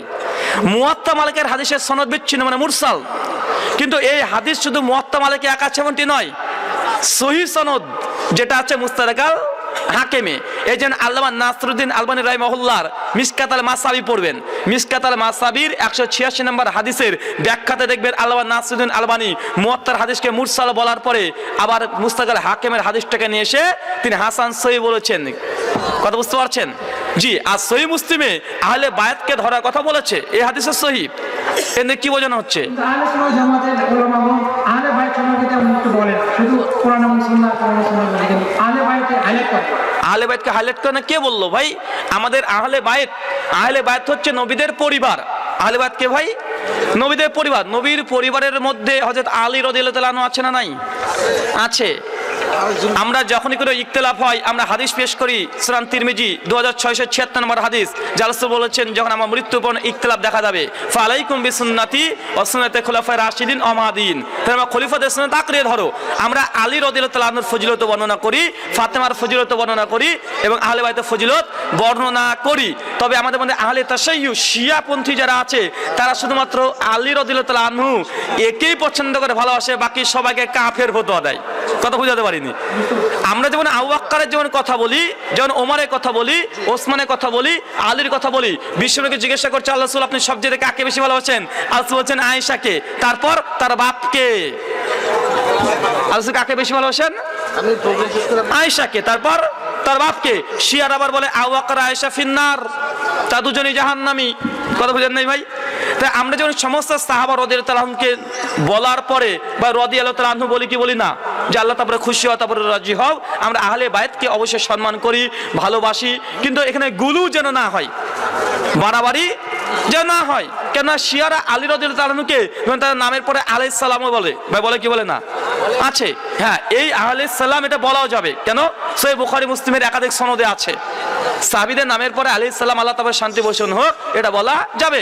ওমর বিন খাত্তাবের নামের শেষেও ইমাম দারাকুতনি আলাইহিস সালাম ব্যবহার করেছেন, তো এটা বলা যেতে পারে, এটা এমন কোনো আপত্তির ব্যাপার নয়। কিন্তু খাস করে তারা চারজন বা আহলে বাইতকে আলাইহিস সালাম বলে, এটাই গুলু। জি, এই প্রশ্নগুলো আসলে শিয়াদের তরফ থেকে আসে, আর এই বিষয়ে বিস্তারিত জানার জন্য এবার আমরা নিব একটা নারীর প্রশ্ন, জিহাদ কি বাংলাদেশের ফরজ আইন? ওয়ালাইকুম আসসালাম ওয়া রাহমাতুল্লাহি ওয়া বারাকাতুহু। এক বোন প্রশ্ন করেছে জিহাদ কি বাংলাদেশে ফরজ? বোন, জিহাদ আপনার সঙ্গে সবসময় 24 ঘন্টা ফরজ। যেমন আপনাকে শয়তানের বিরুদ্ধে জিহাদ সবসময় করতে হবে, শয়তানের বিরুদ্ধে জিহাদ সবসময় আছে না নাই? সবসময় আছে। জিহাদের অনেকগুলো অর্থ হতে পারে। এখন যদি জিহাদ বলতে সর্বোচ্চ স্থান বোঝান, কিতাল ফি সাবিলিল্লাহ, এই স্থান যদি বোঝান, তবে এখানে কিছু শর্ত আছে। বাংলাদেশের প্রেক্ষাপটে জিহাদ ফরজ কি ফরজ নয়? যদি এমনটা হয়, আপনাকে আরেকটা কথা বলি, একটা মেয়ের 30 বছর বয়স, প্রচুর গায়ের শক্তি, সুস্থ সম্পূর্ণ, বিবেক সম্পূর্ণ, প্রতি মাসে তার 1 লক্ষ টাকা করে ইনকাম, তার ব্যাংক ব্যালেন্স না হলে 50 লক্ষ টাকা আছে, ঢাকার বুকে একটা 3 তলা বিল্ডিং আছে, কিন্তু এই মেয়ের উপরে হজ ফরজ কি ফরজ নয়? ফরজ। এখন এই মেয়েটার মাহরম নাই, কি নাই ভাই? মাহরম নাই। বলেন তো এবার হজ ফরজ কি ফরজ নয়? আর ফরজ নাই। সহিহ বুখারী 1088 নম্বর হাদিস, কিতাবুল হজ, মাহরম ব্যতীত হজ সফরে বা একদিন সফর করা নিষেধ, হারাম। তো মুসলিম উম্মার পরে যদি এখন জিহাদ ফরজও হয়ে যায়, কিতাল ফি সাবিলিল্লাহ যে ফরজ হয়ে যায়, তো মুসলিম উম্মার মাহরম নাই, মানে খলিফা নাই। আসলে সেটা স্পষ্ট হয়েছে। জি,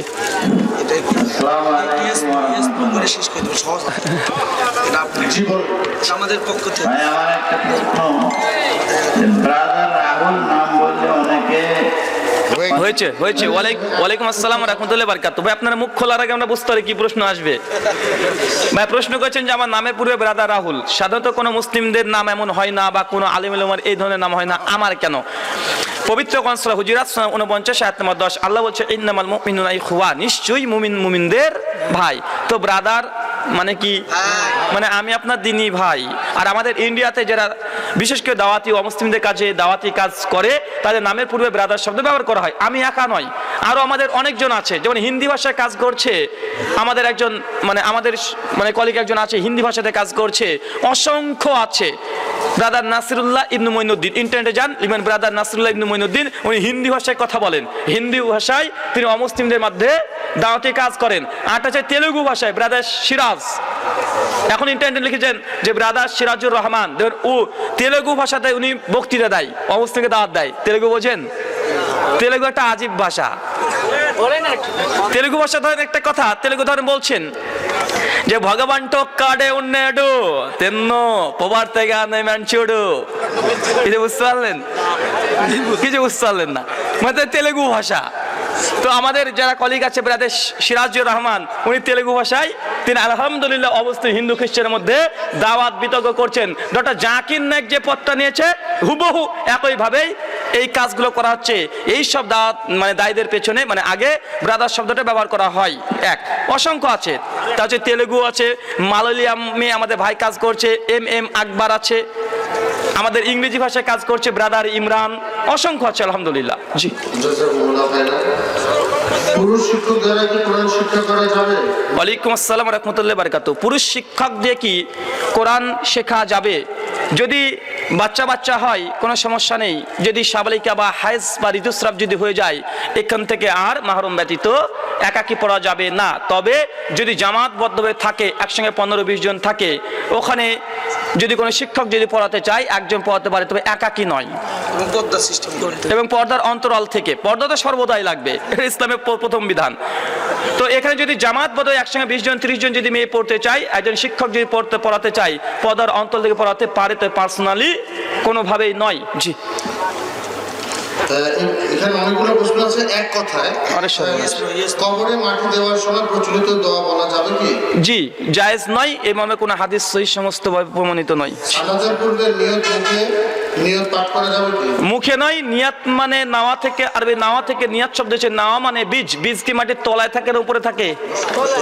তলায় থাকে, তো মুখ থেকে নিয়াত নয়, অন্তর থেকে হবে। খাবারের মাঝখানে ডান হাতে পানি পান করা সম্পর্কে মতামত। খাবার সময় ডান হাতে পানি পান করার নিয়ম। সহিহ মুসলিম কিতাবুত তাওয়াম হাদিস না 2066 আল্লাহ রাসূল বলেছেন যে শয়তান বাম হাতে পান করে, বাম হাতে খায়। যারা মুমিন হবে তার ডান হাতে পান করবে, বাম হাত দিয়ে ইস্তেঞ্জা করবে। তো বাম হাতে পান করে এটা শয়তানের বৈশিষ্ট্য, তাই মুসলিমরা কোন হাতে খাবে? ডান হাতে। জি, ঈদে মিলাদুন নবী ও শবে বরাত মিলাদ পালন সম্পর্কে সংক্ষিপ্ত। যত রকমের বিদাত আছে একসঙ্গে চলে এসছে, তো সবগুলোর উত্তর একটা, এগুলো সবগুলো বিদাত। কুল্লু বিদাতুন দালালা, আর প্রত্যেকটা বিদাত হচ্ছে ভ্রষ্টতা, আর প্রত্যেকটা ভ্রষ্টতা বই নাম জাহান্নাম। আম্মা জান আয়েশা রাদিয়াল্লাহু তাআলা আনহা তিনি বলছেন, মান আমিলা আমালান লাইসা আলাইহি আমরুনা ফাহুয়া রাদ্দুন। কোন ব্যক্তি এমন কোন আমল করলো যে আমলের ব্যাপারে বিশ্বনবী বলেননি, করেননি, অনুমোদন দেননি, সে আমলটা মারদুদ, প্রত্যাখ্যাত, বাতিল। সহিহ বুখারী হাদিস নম্বর 2697, সহিহ মুসলিম হাদিস নম্বর 1718, সহিহ ইবনে মাজাহ হাদিস নম্বর 1400, সহিহ আবু দাউদ হাদিস নম্বর 4606, সহিহ নাসাঈ হাদিস নম্বর 1578, মিশকাত হাদিস নম্বর 140। জি, জেহরি সালাতে একাকী পড়ার সময় কেরাত উচ্চস্বরে পড়তে হবে কি? জেহরি যেগুলো শোনা যাচ্ছে সেই সব সালাতে কিরাত। জেহরি সালাতে একাকী পড়ার সময় উচ্চস্বরে পড়তে হবে কি? জি, যদি হয় উচ্চ স্বরে বলে খুব বেশি নয়, আপনি কিরাতটাকে করবেন, শুধুমাত্র ওটা যে নিঃশব্দে না হয়। জি, জি। আসসালামু আলাইকুম। আসসালামু রাহমাতুল্লাহ। আমার একটা প্রশ্ন আছে। আমি অনেক সময় ফেসবুক, গেম, ইউটিউব চালানোর সময় ব্যয় করি। আমি ইউটিউবে শুনেছি যে সময় নষ্টকারী সব কিছু হারা, তা আমি কি কিছু সময় জন্য চালাতে পারবো?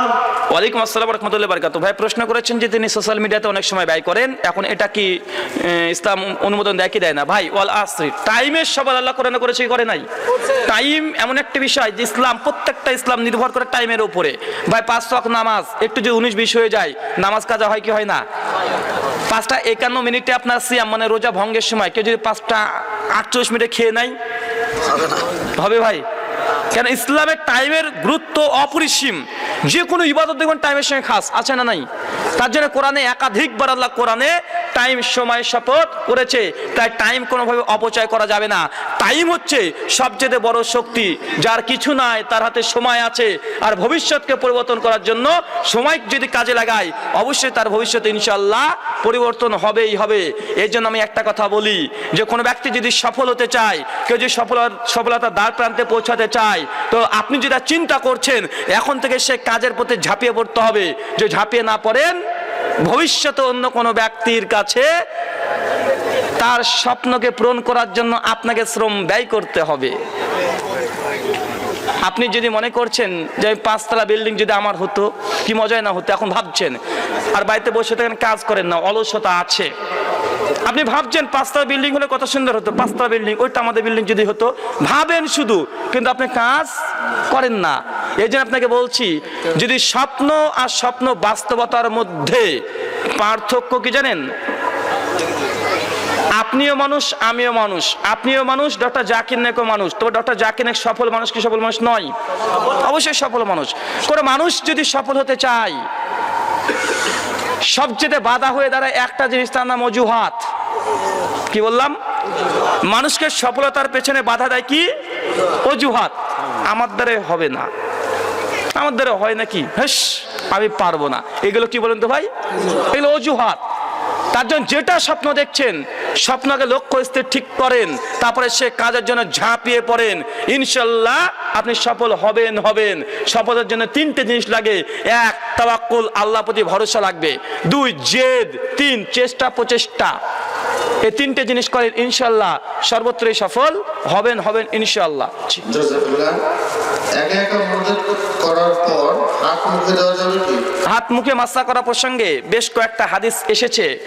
এই হাদিসের মধ্যে আমার তাকে একটা হাদিস হাসান পর্যায়ে। এই জন্য আমাদের শাইখ হাফেজ জুবার আলী জাই রাহিমাহুল্লাহ এবং শাইখ ইরশাদ হক আসারি রাহিমাহুল্লাহ হাফেজাহুল্লাহ তারা বলেছেন হাত যদি কেউ মুখে মাসা করে এটা বিদআত বলা ঠিক নয়। কেন একটা হাদিস সুনান আবু দাউদের একটা হাদিস হাসান পর্যায়ে এসেছে। সম্ভবত 788-89 এই হাদিসের মধ্যে একটা হাদিস হাসান পর্যায়ে এসেছে। তাই মুখে মাসা করে একটা বিদআত বলা উচিত হবে না। জি, হলুদ বা লাল রঙের ড্রেস ব্যবহার সম্পর্কে ইসলামের লাল প্রসঙ্গে আল্লাহ রাসূল সাল্লাল্লাহু আলাইহি ওয়াসাল্লাম তিনি লাল পোশাক পরেছেন। সহিহ বুখারী মুসলিম একাধিক হাদিস আছে। রিয়াদুস সালিহিন দেখেন 786, 87, 88 পরপর হাদিস এসেছে যে বিশ্বনবী তিনি লাল কামিজ পরেছেন, অনেক কিছু পরেছেন। হলুদ এটা স্পষ্টই আল্লাহ রাসূল থেকে নিষেধ করা আছে এবং পুরুষের জন্য রেশমি এটা নিষেধ করা আছে। জি, আসসালামু আলাইকুম। যে আমাকে কেউ খারাপ ভাববেন না, আমি সংক্ষিপ্ত কিছু এভারেন্স গ্রহণ করবো এখানে। কালেমা তাইয়্যিবা নিয়ে এটা সমাজে দেখা যাচ্ছে খুব তোরপা। কালেমা তাইয়্যিবা লা ইলাহা ইল্লাল্লাহ মুহাম্মাদুর রাসূলুল্লাহ, এটা আমরা জানি, কিন্তু এটা আমরা হাদিসে পাই, বাইহাকিতে পাওয়া যায়। আপনি প্রশ্ন করেন ভাই, আপনি প্রশ্ন করেন। এখানে আসলে প্রশ্ন বিষয়টা যে এর কালেমার ভিতরে 2টে বাক্য, এর মাঝখানে শব্দ বিভাজন নেই। আসলে শব্দ বিভাজন না থাকা সত্ত্বেও ওখানে অর্থ করতে যে নাই কোনো ইলা আল্লাহ ছাড়া, এখানে আপনার প্রশ্নটা কি? আমরা এটা জানি, আপনারা বলতেছেন আমি জানি, আপনার প্রশ্নটা একটু চলে আসে সরাসরি। আসলে এখানে কি কোনো গ্রামাটিক্যালের নিয়ম আছে এটা আমি জানতে চাই যে না, এটা কি জানতে চাইছেন রে ভাই? আপনি তো বুঝতে পারলেন। আচ্ছা ঠিক আছে, লা ইলাহা ইল্লাল্লাহ সম্পর্কে আচ্ছা ঠিক আছে ভাই, এই বিষয়ে যদি বিস্তারিত জানতে চান, গ্রামাটিক্যাল দিকটা যদি জানতে চান, তাহলে আল্লামা ইমাম ইবনু তাইমিয়া রাহিমাহুল্লাহ মুতাফা 728 হিজরি তার একটা বিখ্যাত গ্রন্থ আছে, বাংলাতে অনুবাদ হয়েছে, শারাহ ব্যাখ্যা সহ আল আকিদাতুল আসতিয়া, এর কালেমা তাওহীদ, কালেমা লা ইলাহা ইল্লাল্লাহ এবং মুহাম্মাদুর রাসূলুল্লাহ দুটোর গ্রামার থেকে শুরু করে সমস্ত কিছু ব্যাখ্যা করেছে। আরো বিস্তারিত যদি শুধু গ্রামাটিক্যাল দিকটা জানতে চান, তাহলে আপনি একটা বই পড়তে পারেন, কালেমার মর্মকথা, আকরামুজ্জামান বিন আব্দুল সালাম হাফেজাহুল্লাহ 300 পৃষ্ঠা বই রচনা করেছে। আর কালেমা লা ইলাহা ইল্লাল্লাহ মুহাম্মাদুর রাসূলুল্লাহ অনেকের দাবি যে এটা বলা যাবে না, এটা শিরক অথবা এটা হাদিসে নাই। এই কথা সঠিক নয়, কেননা ইমাম বাইহাকি রাহিমাহুল্লাহর একটা কিতাব আছে আসমা ও সিফাত, হাদিস নাম্বার 195 এ কালেমায়ে তাকওয়া লা ইলাহা ইল্লাল্লাহ মুহাম্মাদুর রাসূলুল্লাহ শব্দ মজুদ আছে। এবং মুসনাদে আবি আলা 1608 নম্বর হাদিস, দুটো হাদিস এসেছে যে কালেমা লা ইলাহা ইল্লাল্লাহ মুহাম্মাদুর রাসূলুল্লাহ বলা যাবে। বাংলাদেশ হাদিস একাডেমি থেকে যে সহিহ মুসলিমের বাংলা অনুবাদ করা হয়েছে, পৃষ্ঠা নাম্বার 77 একদম শেষের দিকে দেখবেন একটা অধ্যায় ইমাম নাওয়াবী রচনা করেছে কালেমা লা ইলাহা ইল্লাল্লাহ মুহাম্মাদুর রাসূলুল্লাহ। আসলে সেটা স্পষ্ট হয়েছে। জাযাকাল্লাহ। তাবিজ ব্যবহারকারী বা কবর পূজার ইমাম বা ব্যক্তির পেছনে সালাত হবে কি? তাবিজ বা কবজ কেউ যদি ব্যবহার করে তার পেছনে নামাজ হবে কি হবে না? ভাই, সমস্ত বিদাতি যেগুলো আমলগত বিদাতি আছে তাদের পেছনে নামাজ হবে। তবে আকীদাগত বিদাত যদি করে আর আকীদা যদি মুকাফফারা মানে তাকফির পর্যন্ত পৌঁছে যায়, মানে এমন আকীদা ভ্রষ্টতা যাকে কাফের ফতোয়া দেওয়া যেতে পারে, এই ব্যক্তির পেছনে সালাত বৈধ নয়। ইমাম বুখারী রাহিমাহুল্লাহ সহিহ বুখারী 594 নম্বর হাদিসের অধীনে তিনি একটা অধ্যায় রচনা করেছে, বিদাতি এবং ফিতনাবাজ ইমামের পেছনে সালাত, এবং তিনি বৈধ মনে করেছেন। হাসান বসরি 110 হিজরিতে মৃত্যু, তিনিও বলেছেন যে বিদাতি ব্যক্তির পেছনে সালাত যদি আকীদাগত যদি ছোট ছোট আকীদার ত্রুটি হয় তবু হয়ে যাবে, কিন্তু মুকাফফারা এমন আকীদা যে তাকদীরকে অস্বীকার করে দিয়েছে, এ মুসলিম না। কথা বলছেন নেই ভাই? এর পেছনে নামাজ পড়া যাবে না, মানে এমন আকীদা ভ্রষ্টতা যাকে কাফের বলা যাবে, এর পেছনে সালাত বৈধ নয়। হযরত আলী রাদিয়াল্লাহু তাআলা আনহু তিনি খারেজিদের পেছনে সালাত আদায় করেছেন, ইবনে ওমর তিনি খারেজিদের পেছনে সালাত আদায় করেছেন, অথচ তারা পথভ্রষ্ট, তারা গোমরাহ, কিন্তু তারা কাফের নয়। জি, জাযাকাল্লাহ। সংক্ষিপ্তভাবে আপনার প্রশ্নটা বলুন। আসসালামু আলাইকুম। আমি বলতে চাইতেছি যে আলেমরা কেন নামের আগে মাওলানা বলে বা লেখে, এটা কি বলা যায়? ওয়ালাইকুম আসসালাম ওয়া রাহমাতুল্লাহি ওয়া বারাকাতুহু। ভাই প্রশ্ন করেছেন যে আলেম ওলামারা কেন মাওলানা শব্দ ব্যবহার করে। ভাই মাওলানা শব্দ কোরআনে 100 বার এসেছে, আল্লাহ এক একবার এক একটা কিছুর জন্য বুঝিয়েছে। কারণ মানুষের জন্য ব্যবহার করেছে, অভিভাবক হিসেবে বুঝিয়েছে। হাদিসে একাধিক জায়গা আছে মান কুনতু মাওলাহু ফাহু আলিউন মাওলা। আল্লাহ রাসূল বলছেন যে আমি যার মাওলা, হযরত আলী তার মাওলা। আলী রাদিয়াল্লাহু তাআলার জন্য মাওলা শব্দ ব্যবহার করা হয়েছে সুনান তিরমিজির হাদিস। আর একাধিক জায়গাতে আল্লাহ রাসূল তিনি ইয়া মাওলা বলে সাহাবীদেরকে সম্বোধন করেছে। বিশেষ করে যায়েদ ইবনে সাবিতকে আল্লাহ রাসূল মাওলা বলেছেন, আলী রাদিয়াল্লাহু তাআলাকে মাওলা বলেছেন, মাওলানা বলেছে, একাধিক আছে, তাই এটা বলা যাবে। জি জাযাকুমুল্লাহ খাইরান। সুদের টাকার উপকরণ সমূহ সালাতের স্থানে ব্যবহার করলে সেই স্থানে সালাত আদায় করা সম্পূর্ণ হবে কি? সুদের টাকা, সুদের টাকার জিনিস ব্যবহার করে সালাত আদায় করলে জানা বোঝার পরে হারাম কোনো জিনিস গ্রহণ করা উচিত নয়। আর ইতিহাস থেকে পাওয়া যায়, যদি ইতিহাসে তাহকিক নাই, যে আমাদের যে কাবা শরীফ আছে এটা মুশরিকদের টাকাতে নির্মাণ করা হয়েছিল এবং পরিচর্যা করা হয়েছিল। তাই এটা নিয়ে ওলামাদের মধ্যে ইখতিলাফ আছে। সবচেয়ে বড় কথা, যেখানে ইবাদতখানা এখানে হারাম যেন প্রবেশ করতে না পারে। সূরা তাওবা আয়াত 17 এবং 18 আল্লাহ সুবহানাহু ওয়া তাআলা যারা মসজিদের যারা দায়িত্বশীল আছে তাদেরকে বিশেষ করে ভাই বলুন তো, যারা যাকাতের টাকা মসজিদে নিতে পারবেন? নিতে পারবেন না। যাকাতের টাকা কি হারাম নাকি? হারাম না। একজন মানুষ যাকাত দিচ্ছে, টাকাটা হালাল, কিন্তু তারপরে মসজিদে নেওয়া যাবে না। তো হারাম জিনিস কিভাবে মসজিদে প্রবেশ করতে পারেন? এটা তাকওয়ার পরিপন্থী, দূরে থাকবেন। আসসালামু আলাইকুম ওয়া রাহমাতুল্লাহ। আমার প্রশ্নটা হলো, ধর্ম ব্যবসা কি? বক্তাদের মতামতের অর্থের বিনিময়ে ইসলামী জালসা করাটা কি জায়েজ? ওয়ালাইকুম আসসালাম ওয়া রাহমাতুল্লাহি ওয়া বারাকাতুহু। ভাই প্রশ্ন করেছেন ধর্ম ব্যবসা কি, ইসলামী বক্তাদের কাছে টাকা নিয়ে বক্তা দেওয়া যাবে কি যাবে না। ভাই ধর্ম ব্যবসা যদি বলা হয়, এটা শব্দটা একটা ইসলাম বিদ্বেষী যারা তারা এই শব্দটা ব্যবহার করে, কোন মুসলিম তারা এই শব্দ ব্যবহার করে না। 2 নম্বর পয়েন্ট, যে ধর্ম ব্যবসা কি, ধর্ম ব্যবসা বলে কোনো সংজ্ঞা শব্দ নাই। এখন বলতে পারেন এটা যে ধর্মর মাধ্যমে অর্থ আদান প্রদান বৈধতা আছে না নাই। ধর্মের কোনো কাজ বা ধর্মের একটা কাজ নয়, আপনারা জানেনই না। আপনারা মনে করছেন শুধুমাত্র জলসা করা এটাই ধর্মীয় কাজ। জি না, পবিত্র কোরআন এটা আপনি ছাপবেন প্রেসে, তারপরে বিক্রি করবেন, জায়েজ না নাজায়েজ বলেন?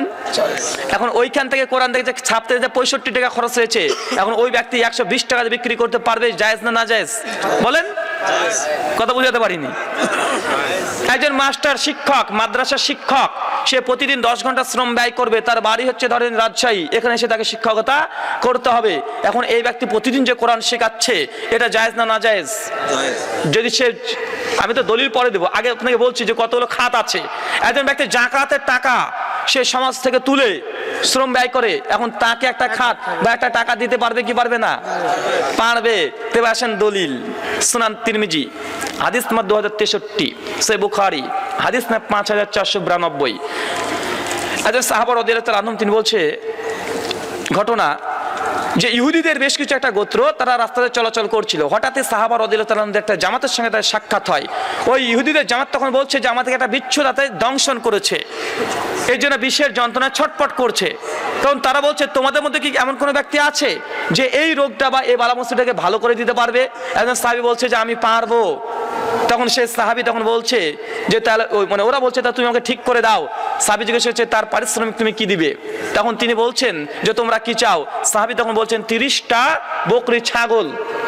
ওরা তখন বলছে যে জি হ্যাঁ ঠিক আছে, 30টা ছাগল আমরা দেব।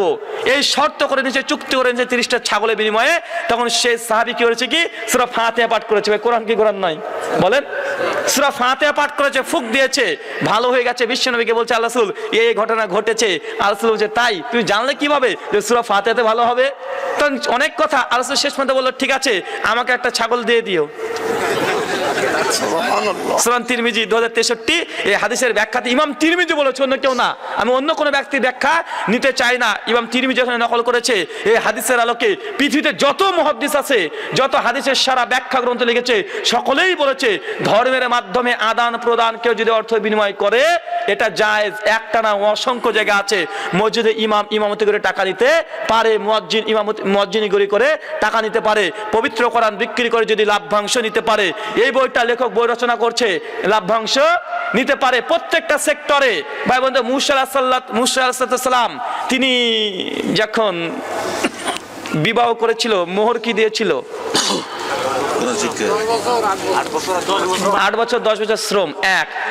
আচ্ছা সাহাবা রাদিয়াল্লাহু তাআলা আনহু আল্লাহ রাসূল বিবাহ করেছিল কিসের বিনিময়ে? কোরআনের আয়াত।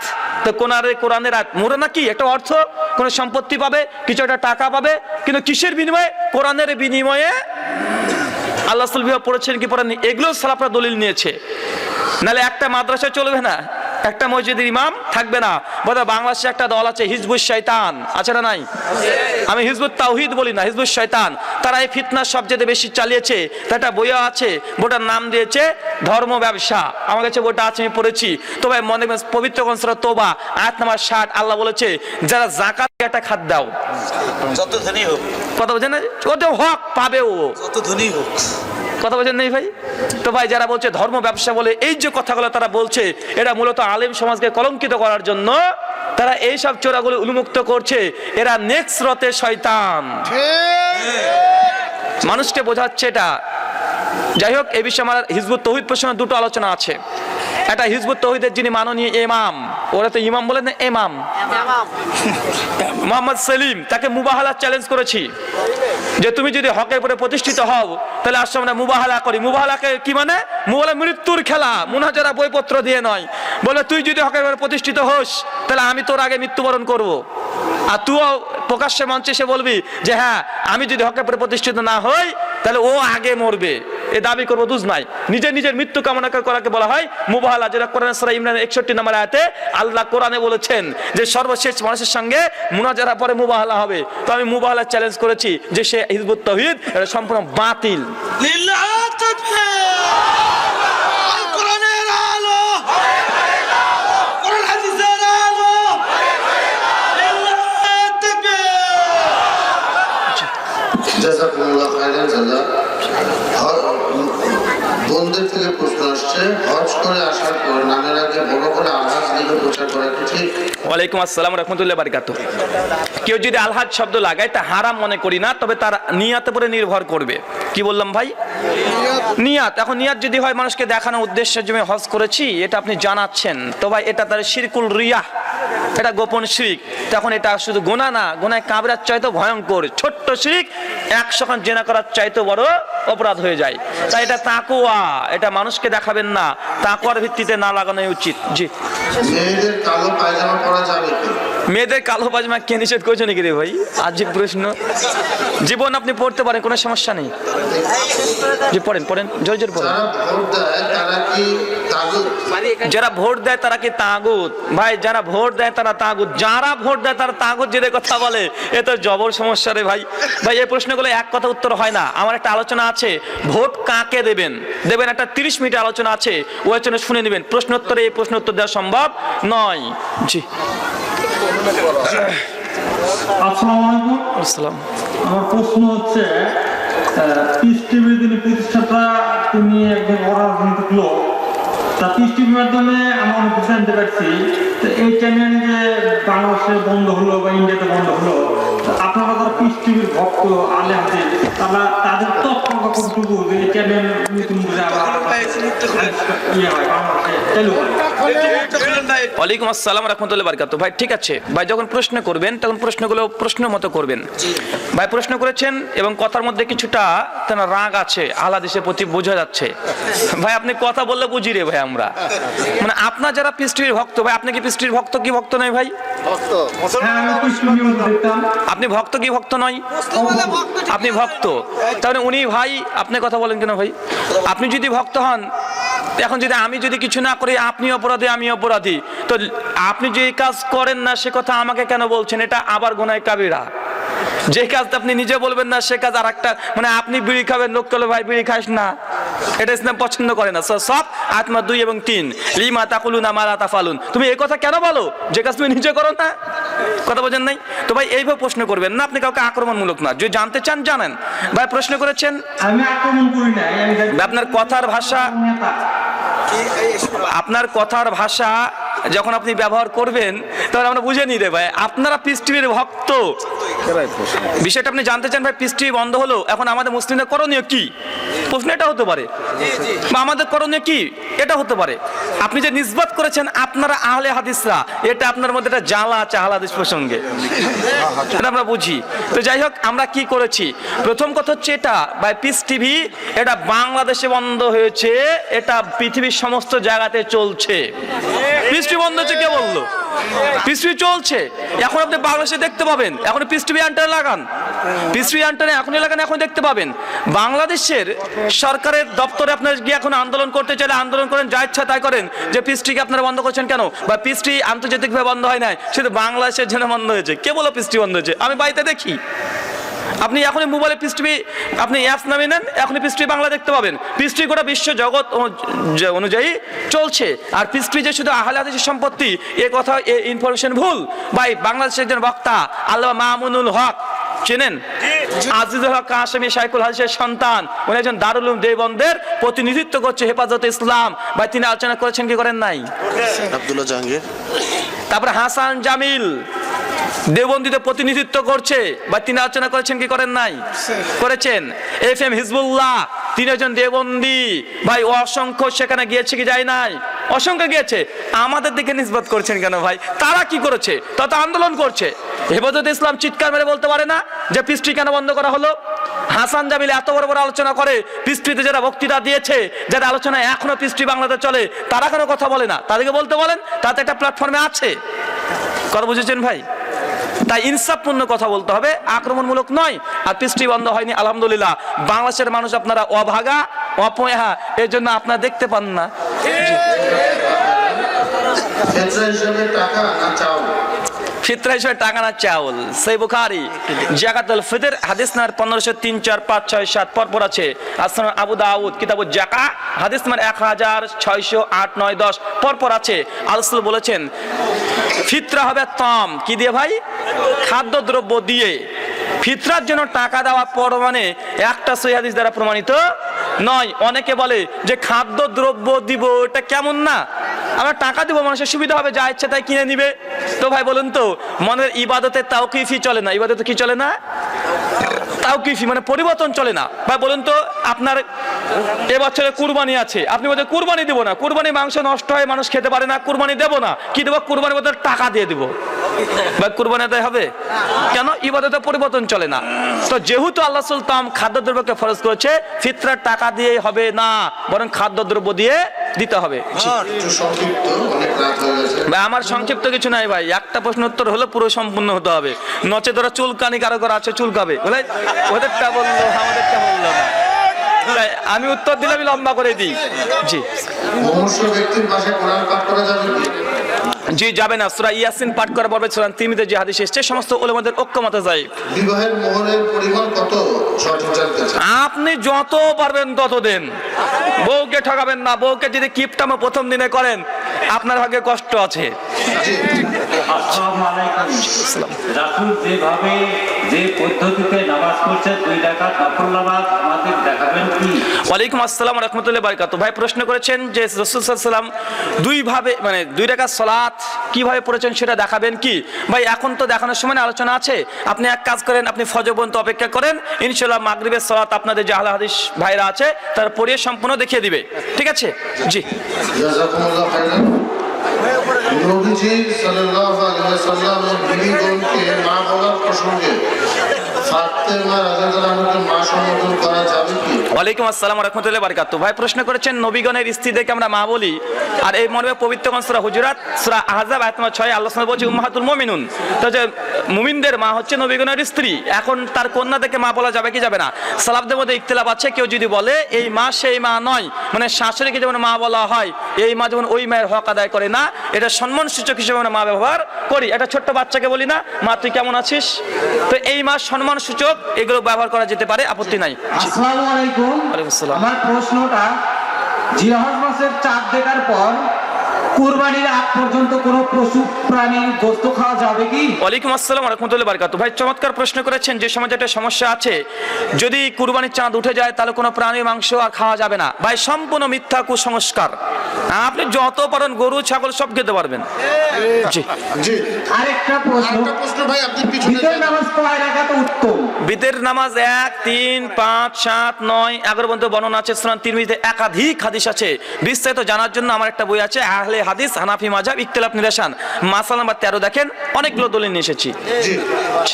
আসসালামু আলাইকুম। বিচারের মাঠে রাসূল সাল্লাল্লাহু আলাইহি ওয়াসাল্লাম হাউজে কাউসারের পানি পান করাবেন, কিন্তু যারা বিদআত করেছে তাদেরকে তারা পান করতে পারবে না। কিন্তু আমাদের সমাজে যারা মিলাদ, কিয়াম, শবে বরাত, আবার সম্মিলিত মুনাজাত, এরা যারা বিদআত করতেছে, তাহলে কি এরাই কি পানি পান করতে পারবে না? ওয়ালাইকুম আসসালাম ওয়া রাহমাতুল্লাহি ওয়া বারাকাতুহু। জাহান্নামে যাবে? ওয়ালাইকুম আসসালাম ওয়া রাহমাতুল্লাহি ওয়া বারাকাতুহু। ভাই, যতগুলো বিদআত প্রসঙ্গে হাদিস এসেছে এগুলো শুধুমাত্র আমলগত বিদআত এমনটা নয়, আকীদাগত বিদআতীদেরকে আল্লাহ রাসূল হাউজে কাউসারের মাঠে পানি পান করাবে না। যেটা বলবে সুকান লিমান গায়রি বাদি, যে দূর হও যারা আমার দিনকে বিকৃত করেছো। তো এটা হচ্ছে আকীদাগত বিদআত, যেখানে মুকাফফারা পর্যন্ত পৌঁছে যায় এবং আকীদা বিভ্রান্ত সৃষ্টি করে এই বিদআতি। জি, আসসালামু আলাইকুম। ওয়ালাইকুম আসসালাম ওয়া রাহমাতুল্লাহ।